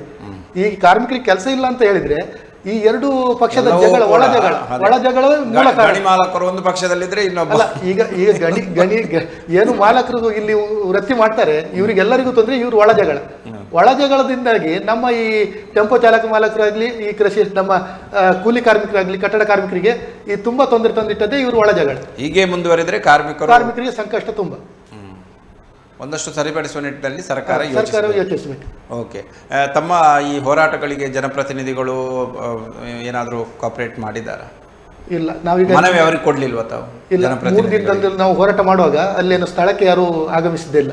ಓಹೋ, ಮತ್ತೆ ಬೇರೆ ಏನಾದರೂ ನಿಯೋಗವನ್ನು ಕರ್ಕೊಂಡು ಹೋಗುವಂಥದ್ದು? ಅಲ್ಲ, ಅದು ಮುಂದಿನ ಹಂತದಲ್ಲಿ ಗಣಿಮಂತ್ರಿ ನಮ್ಮ ದಾವಣಗೆರೆಯವರೇ ಇದ್ದಾರೆ, ಗಣಿಮಂತ್ರಿಗಳು. ಸೊ ಮುಂದಿನ ದಿವಸದಲ್ಲಿ 30ನೇ ತಾರೀಕಿನ ಸಭೆಯ ನಂತರ ಮುಂದೆ ಏನ್ ಮಾಡಬೇಕು ಅಂತ ಚರ್ಚೆ ಮಾಡಿ. ಈಗ ಮೊನ್ನೆ ಸದನದಲ್ಲಿ ಅಷ್ಟು ಗದ್ದಲ ಉಂಟಾಗಿ ಈಗ ಮಂಗಳೂರಲ್ಲಿ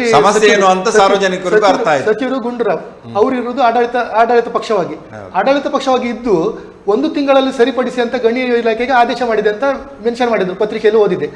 1 ತಿಂಗಳ ಸಮಯ ಬೇಕಾ? ಇವರ ಆಡಳಿತ ಇರುವಾಗ ಗಣಿ ಮಂತ್ರಿಗೆ ಹೇಳಿ ಸರಿಪಡಿಸಬಹುದಲ್ಲ. ಯಥಾಸ್ಥಿತಿ ಉಂಟು, ಯಾವ ಸ್ಥಿತಿ ಉಂಟು ಆ ಸ್ಥಿತಿಯಲ್ಲಿ ನೀವು ಸರಿಪಡಿಸಿ. ಮೀಟ್ ಆಗಿದ್ರೆ ಇವರಿದೆ ಆಡಳಿತ ಇರುವಾಗ 1 ತಿಂಗಳ ಸಮಯ ಬೇಕಾ? 1 ವಾರದಲ್ಲಿ ಯಥಾಸ್ಥಿತಿಯನ್ನು ಕಾಪಾಡಿ, ಯಥಾಸ್ಥಿತಿಯಲ್ಲಿ ಕೆಲಸ ಸ್ಟಾರ್ಟ್ ಮಾಡಿ. ಕಾರ್ಮಿಕರಿಗೆ ತೊಂದರೆ ಉಂಟು, ಆ ಸ್ಥಿತಿಯಲ್ಲಿ ಕಾನೂನು ಮಾಡ್ಬೋದಿತ್ತಲ್ಲ ಅವರಿಗೆ. ಅಲ್ಲ, ಪರಿಸರದ ಪ್ರಶ್ನೆ ಬರ್ತದೆ ಅಂತ ಅವರು ಹೇಳೋದು. ಅವರಿಗೂ ಕೂಡ ಕೆಲವೊಂದು ನೀತಿ ನಿಯಮಾವಳಿಗಳು ಇರ್ತದೆ. ಅಲ್ಲ, ಪರಿಸ್ಥಿತಿ ಬರ್ತದೆ, ಕರೆಕ್ಟು. ಪರಿಸ್ಥಿತಿ ಬರ್ತದೆ ಅಂತೇಳಿ ಹೇಳಿ ಜನರ ಹೊಟ್ಟೆಗೆ ಏನು ಮಾಡೋದು? ಅದನ್ನು ಸಹ ಅದು ಎಲ್ಲಿವರೆ ಅಂದ್ರೆ ಅರಣ್ಯದಲ್ಲಿ ಮೇಲಿಕ್ಕೂ ಕೂಡ ಇಲ್ಲ ಅನ್ನುವಂಥ ಒಂದು ಫರ್ಮಾನನ್ನು ಕೂಡ. ಅಲ್ಲ, ಆಡಳಿತ ಅವರು ಸಮರ್ಪಕವಾದ ಒಂದು ನೀತಿಯನ್ನು ಮಾಡ್ತದೆ. ಆದ್ರೆ ಕಾರ್ಮಿಕರಿಗೆ ಏನು ತೊಂದರೆ ಸಮಸ್ಯೆ ಆಗದ ರೀತಿಯಲ್ಲಿ ಒಂದು ಕಾನೂನು ಮಾಡಬೇಕು. ಈಗ ಏನೋ ಇವತ್ತು ಸಿಕ್ಕಿದ ಪ್ರಕಾರ 5 ಜಂಟಿ ಸಮಿತಿಗಳು ಏನೋ ಕೈ ಬಿಟ್ಟಿದೆ ಅಂತ ಏನೋ ನ್ಯೂಸ್ ಸಿಕ್ಕಿದಾಗ ಉಂಟು. ಅದು ಏನಾದ್ರೂ ಸರಿಪಡಿಸಿದ್ರೆ ಸರಿ ಆಗ್ಬೋದಂತ ಒಂದು ಸಾಧ್ಯತೆ ಉಂಟು. ಅಲ್ಲ, ಈ ಮರಳು ಸಮಿತಿಯಾಗಿ ಇಲ್ಲಿಯೂ ಕೂಡ ಸಮಿತಿ ಜಾರಿ ಬರಬೇಕಾ ಅಂತ ಮುಂದೆ? ಈಗ ಇಲ್ಲಿಯೂ ಕೂಡ ಒಂದು ಮರಳು ಸಮಿತಿ ಅಂತ ಆಗಿತ್ತು, ಜಿಲ್ಲಾಧಿಕಾರಿ ಕಚೇರಿ 7 ಸದಸ್ಯರ ಪೀಠ. ಹೌದು, ಮರಳು ಸಮಿತಿ. ಹಾಗೆ ಇದಕ್ಕೂ ಕೂಡ ಸಮಿತಿಗಳು ಮತ್ತೆ ರಾಜಕೀಯ ಮರಳು ಸಮಿತಿಯಿಂದಲೇ ಎಲ್ಲ ಸಮಸ್ಯೆಗಳು ಕ್ರಿಯೇಟ್. ಮರಳು ಸಮಿತಿ ಅಂತ ಮಾಡಿದ್ರು, ಅಲ್ಲಿ ನಿಜವಾದ ಒಂದು ಆ ಮರಳನ್ನ ಉಪಯೋಗಿಸುವಂತ ಕಾರ್ಮಿಕರನ್ನ ಮಾಡಲಿಲ್ಲ. ಅಧಿಕಾರಿಗಳು ಮಾಲಕರು ಅವರೇ ಇದು ಮಾಡಿದ್ರು. ಮಾಲಕರು ಏನ್ ಮಾಡ್ತಾರೆ, ಅವರು ಮಾಲೀಕರು ಏನ್ ಮಾಡ್ತಾರೆ, ಅವ್ರಿಗೆ ಲಾಭ ಉಂಟು ಅದ್ರ ಪ್ರಕಾರ ಮಾತ್ರ ನೀತಿಗೆ ಹೋಗ್ತಾರೆ. ಈ ಕಾರ್ಮಿಕರು ಏನ್ ಮಾಡ್ತಾರೆ, ಅವ್ರ ಕೆಲಸಕ್ಕೆ ಏನ್ ಬೇಕೋ ಅದನ್ನ ಹೋಗ್ತಾರೆ. ಆ ಕಾರ್ಮಿಕರನ್ನ ಇಟ್ಕೊಂಡು ಎಲ್ಲ ಹೋಗ್ಲಿಲ್ಲಲ್ಲ ಅವರು. ಏನು ಸದಸ್ಯರ ಪೀಠ ಮಾಡಿದ್ರು, ಅವ್ರಿಗೇನು ಲಾಭದಾಯಕ ಆಗುತ್ತೆ ಆ ನೀತಿಗಳನ್ನ ರೆಡಿ ಮಾಡ್ತಾ ಹೋದ್ರು. 16ರಿಂದ ಮಾಡಿದ್ದೆ. 7 ಸಮಿತಿ ಮಾಡಿದ್ದೇನು ಜನರಿಗೆ ಸಮರ್ಪಕ ಆದ ಒಂದು ಸಾಮಗ್ರಿ ಸಿಗ್ಬೇಕಂತ ಏನು ಪ್ರಯತ್ನ ಮಾಡಲಿಲ್ಲ. ಅಲ್ಲಿ ಪೀಠ ಮಾಡಿದ ನಂತರ ಅದು ಜನರಿಗೆ ಸಮಸ್ಯೆ ಆಗದ ರೀತಿಯಲ್ಲಿ ನೀತಿ ಮಾಡಬೇಕಿತ್ತು. ಆ ನೀತಿಯಲ್ಲೂ ಮಾಡಲಿಲ್ಲ ಅವರು. ಜನರ ವಿರುದ್ಧವಾದ ನೀತಿಗಳೇ ಹೋಗ್ತಾ ಉಂಟು, ಜನರ ಬೇಡಿಕೆ ಇಲ್ದಿದ್ದ ನೀತಿ. ಸರ್ ಬಾಲಕೃಷ್ಣ ಶೆಟ್ರೆ, ಇದು ಈಗ ಕೇವಲ ಕಾರ್ಮಿಕರಂದ್ರೆ ಬಡವರು. ಈಗ ಸರ್ಕಾರ ಕೂಡ ನಾವು ಬಡವರ ಪರ, ಬಡವರಿಗೆ ಎಲ್ಲ ಸವಲತ್ತುಗಳನ್ನು ಕೊಡ್ತಾವೆ. ಈ ದೃಷ್ಟಿಯಲ್ಲಿ ನೋಡೋದಾದ್ರೆ ಏನು ಮಾಡಬೇಕು ಸರ್? ಅಲ್ಲ, ಬಡವರ ಪರ ಅಂತೇಳಿ ಈಗ ತಾತ್ಕಾಲಿಕವಾಗಿಯೂ ಸಮಸ್ಯೆಯಿಂದ ಇದ್ದಾರೆ. ಈಗ ಇನ್ನು ಯಾವ ರೂಲ್ಸ್ ಆದರೂ ಇನ್ನೊಂದು ತಿಂಗಳು ಕೂಡ ಕೆಲಸ ಸಿಗುವಂಥ ಸಾಧ್ಯತೆಗಳು ಕೂಡ ಇದೆ.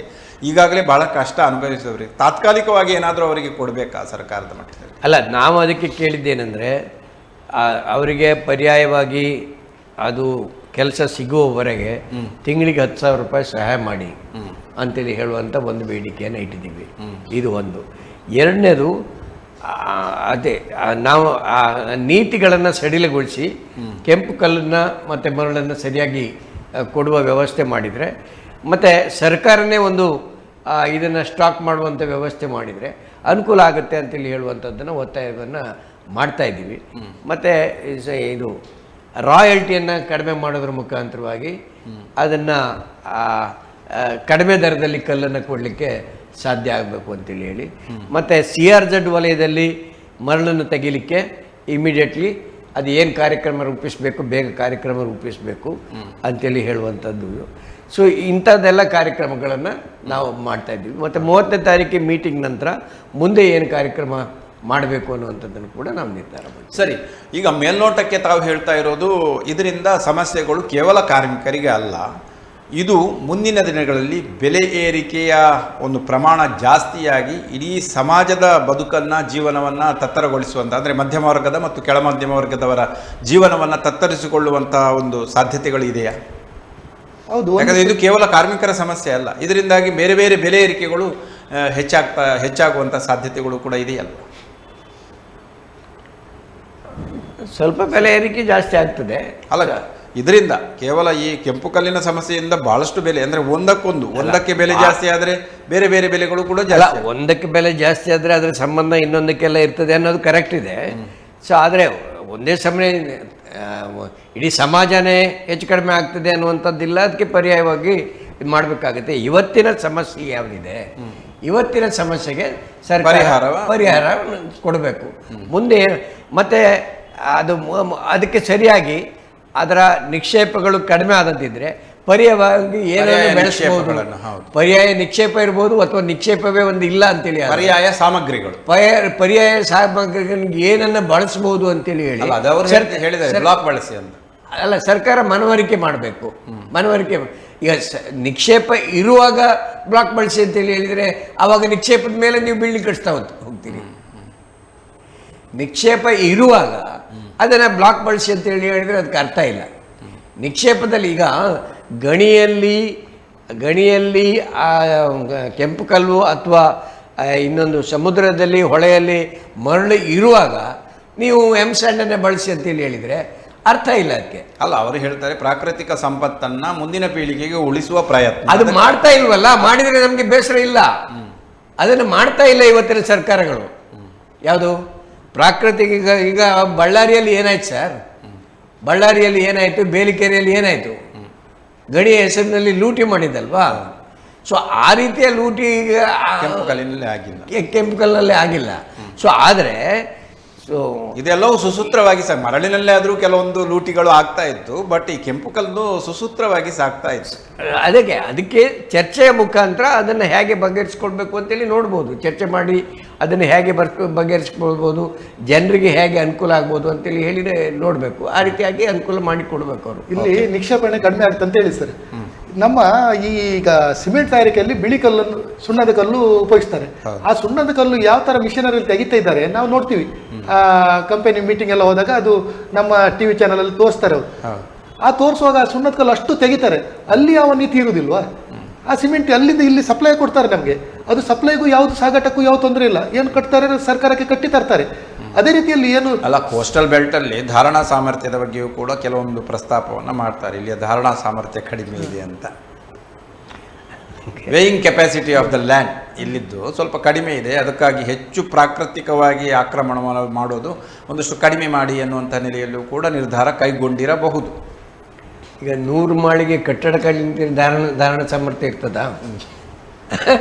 100 ಮಾಳಿಗೆ ಕಟ್ಟಡವನ್ನು ತಡೆದುಕೊಳ್ಳುವಂಥ ಭೂಮಿ ಇದನ್ನು ಕಲ್ಲು ತೆಗೆದ್ರೆ ಹೇಗೆ ಇದಾಗುತ್ತೆ, ಮರಳು ತೆಗೆದ್ರೆ ಹೇಗೆ ತೊಂದರೆ ಆಗುತ್ತೆ, ಇದೆಲ್ಲ ಒಂದಕ್ಕೊಂದು ಸಂಬಂಧ ಇಲ್ಲ. ಆದ್ರಿಂದ ಇಲ್ಲಿ ಮೂಲ ಕೊರತೆ ಯಾವುದು ಅಂದರೆ ಜನರ ಪರವಾಗಿ ಆಲೋಚನೆ ಮಾಡುವ ಕೊರತೆ ಇದೆ.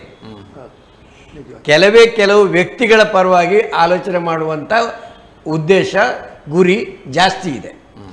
ಇಡೀ ಸಮಾಜದ ಬಗ್ಗೆ ಆಲೋಚನೆ ಮಾಡುವಂಥ ಕೊರತೆ ಕಾಣ್ತಾ ಇದೆ. ಅದರಿಂದಾಗಿ ಈ ಎಲ್ಲ ಸಮಸ್ಯೆಗಳು ಗಣಿಗಾರಿಕೆಯಿಂದ ಜಲಪ್ರಳಯಗಳು ಹೆಚ್ಚುತ್ತಾ ಇವೆ ಅನ್ನೋಂಥ ಒಂದು ಕೂಡ ಮಾತು ಕೂಡ ಕೇಳಿ ಬರ್ತಾ ಇದೆ. ಇಡೀ ಜಗತ್ತಿನಲ್ಲಿ ಎಲ್ಲ ಕಡೆ ಜಲಪ್ರಳಯ ಮೇಘಸ್ಫೋಟ ಆಗ್ತಾ ಇದೆ. ಅದೆಲ್ಲವೂ ಗಣಿಗಾರಿಕೆಯಿಂದಲೇ ಆಯಿತಾ?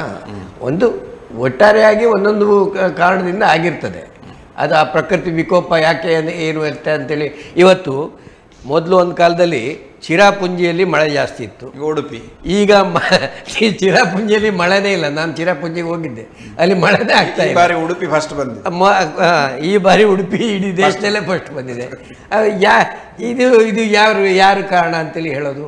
ಅದಕ್ಕೆ ಆ ಸಮಸ್ಯೆಗಳು ಬಂದಾಗ ಅದಕ್ಕೆ ಪರಿಹಾರ ಕಾಣಲಿಕ್ಕೆ ನಮಗೆ ಸಾಧ್ಯ ಆಗಬೇಕು. ಅಂದರೆ ಸಮಗ್ರ ಅಧ್ಯಯನ ಮಾಡಬೇಕು. ಸಮಗ್ರ ಅಧ್ಯಯನ ಕೆಲವು ಸೇರಿ ಸಮಗ್ರ ಅಧ್ಯಯನ ಒಂದೇ ಹಂತದಲ್ಲಿ ಆಗಲ್ಲ. ಒಂದು ವರ್ಷದಲ್ಲಿ ಅಧ್ಯಯನ ಪೂರ್ಣ ಆಗಲ್ಲ. ಆವಾಗ ಹೊಸ ಸಮಸ್ಯೆಗಳು ಕೂಡ ಬರ್ತದೆ. ಇವತ್ತು ಕೋವಿಡ್ ಬರ್ತದೆ ಅಂತೇಳಿ ಇಡೀ ಜಗತ್ತಿನಲ್ಲಿ ಯಾರೂ ಅಂದ್ಕೊಂಡಿರಲಿಲ್ಲ. ಅದು ಬಂತು. ಅದು ಒಂದರ ಮೇಲೆ ಒಂದು ಸಮಸ್ಯೆ ಬಂದು ಅದು ಆಗಿರ್ಬೋದು. ಅದು ಯಾಕೆ ಆಯಿತು ಅಂತೇಳಿ ಕೂಡ ಇನ್ನೂ ಪೂರ್ಣ ಅಧ್ಯಯನ ಆಗಿಲ್ಲ.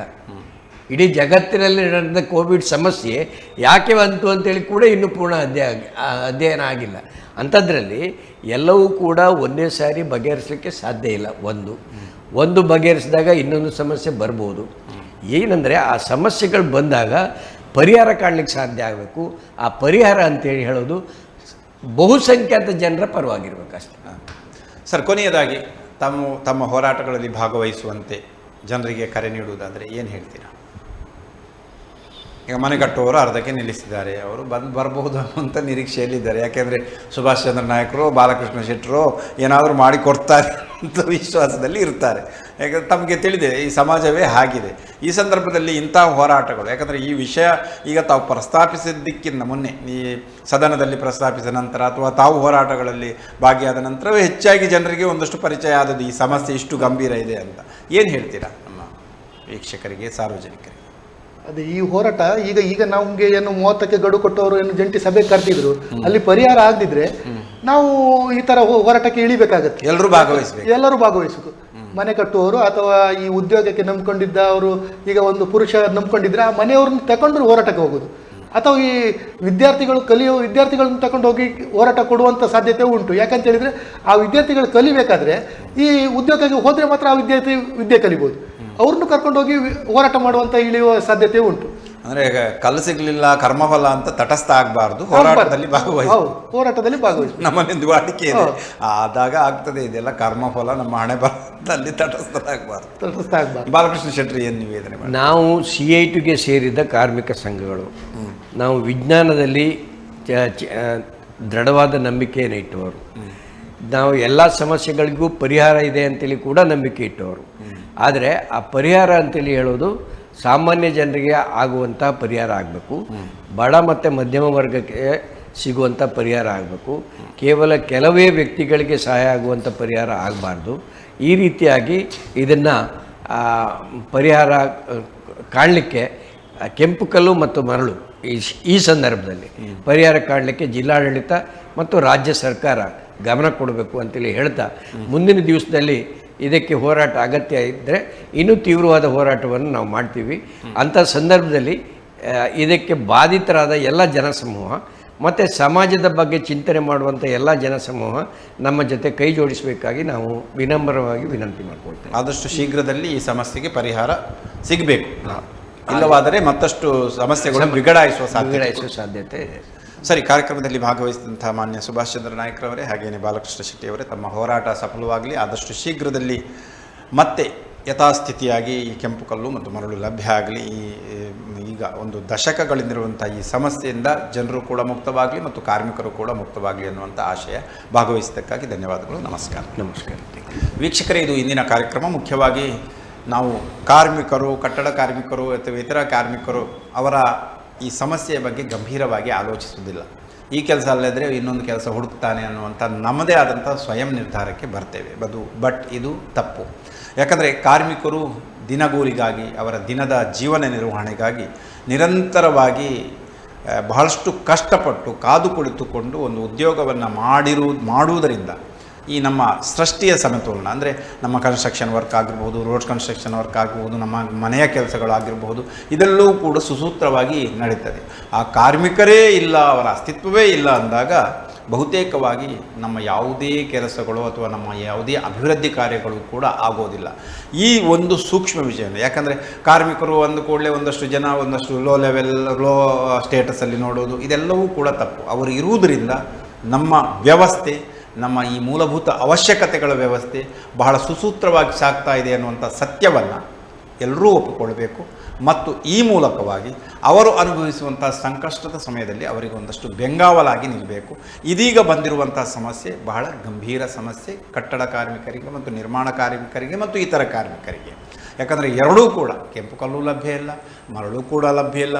ಈ ಪರಿಸ್ಥಿತಿಯಲ್ಲಿ ಸೂಕ್ಷ್ಮವಾಗಿ ಆಲೋಚಿಸಿ ಇದನ್ನು ಗ್ರಹಿಸಿ ಈ ಸಮಸ್ಯೆಗೆ ಪರಿಹಾರವನ್ನು ಕಂಡುಹುಡುಕುವಲ್ಲಿ, ತಮ್ಮದೇ ಆದಂಥ ಜನಪ್ರತಿನಿಧಿಗಳಿಗೆ ಈ ಬಗ್ಗೆ ಮನವರಿಕೆ ಮಾಡಿಕೊಡುವಲ್ಲಿ ಮತ್ತು CITU ನಡೆಸುವಂಥ ಹೋರಾಟಗಳಲ್ಲಿ ಬಹಳ ಸಕ್ರಿಯವಾಗಿ ಭಾಗವಹಿಸಿ ಈ ಹೋರಾಟಗಳನ್ನು ತಾರ್ಕಿಕ ಅಂತ್ಯಕ್ಕೆ ಕೊಂಡೊಯ್ಯುವಲ್ಲಿ ಎಲ್ಲ ಸಾರ್ವಜನಿಕರ ಸಹಕಾರವನ್ನು ಯಾಚಿಸುತ್ತಾ ಕಾರ್ಯಕ್ರಮವನ್ನು ಮುಗಿಸ್ತಾ ಇದ್ದೇವೆ.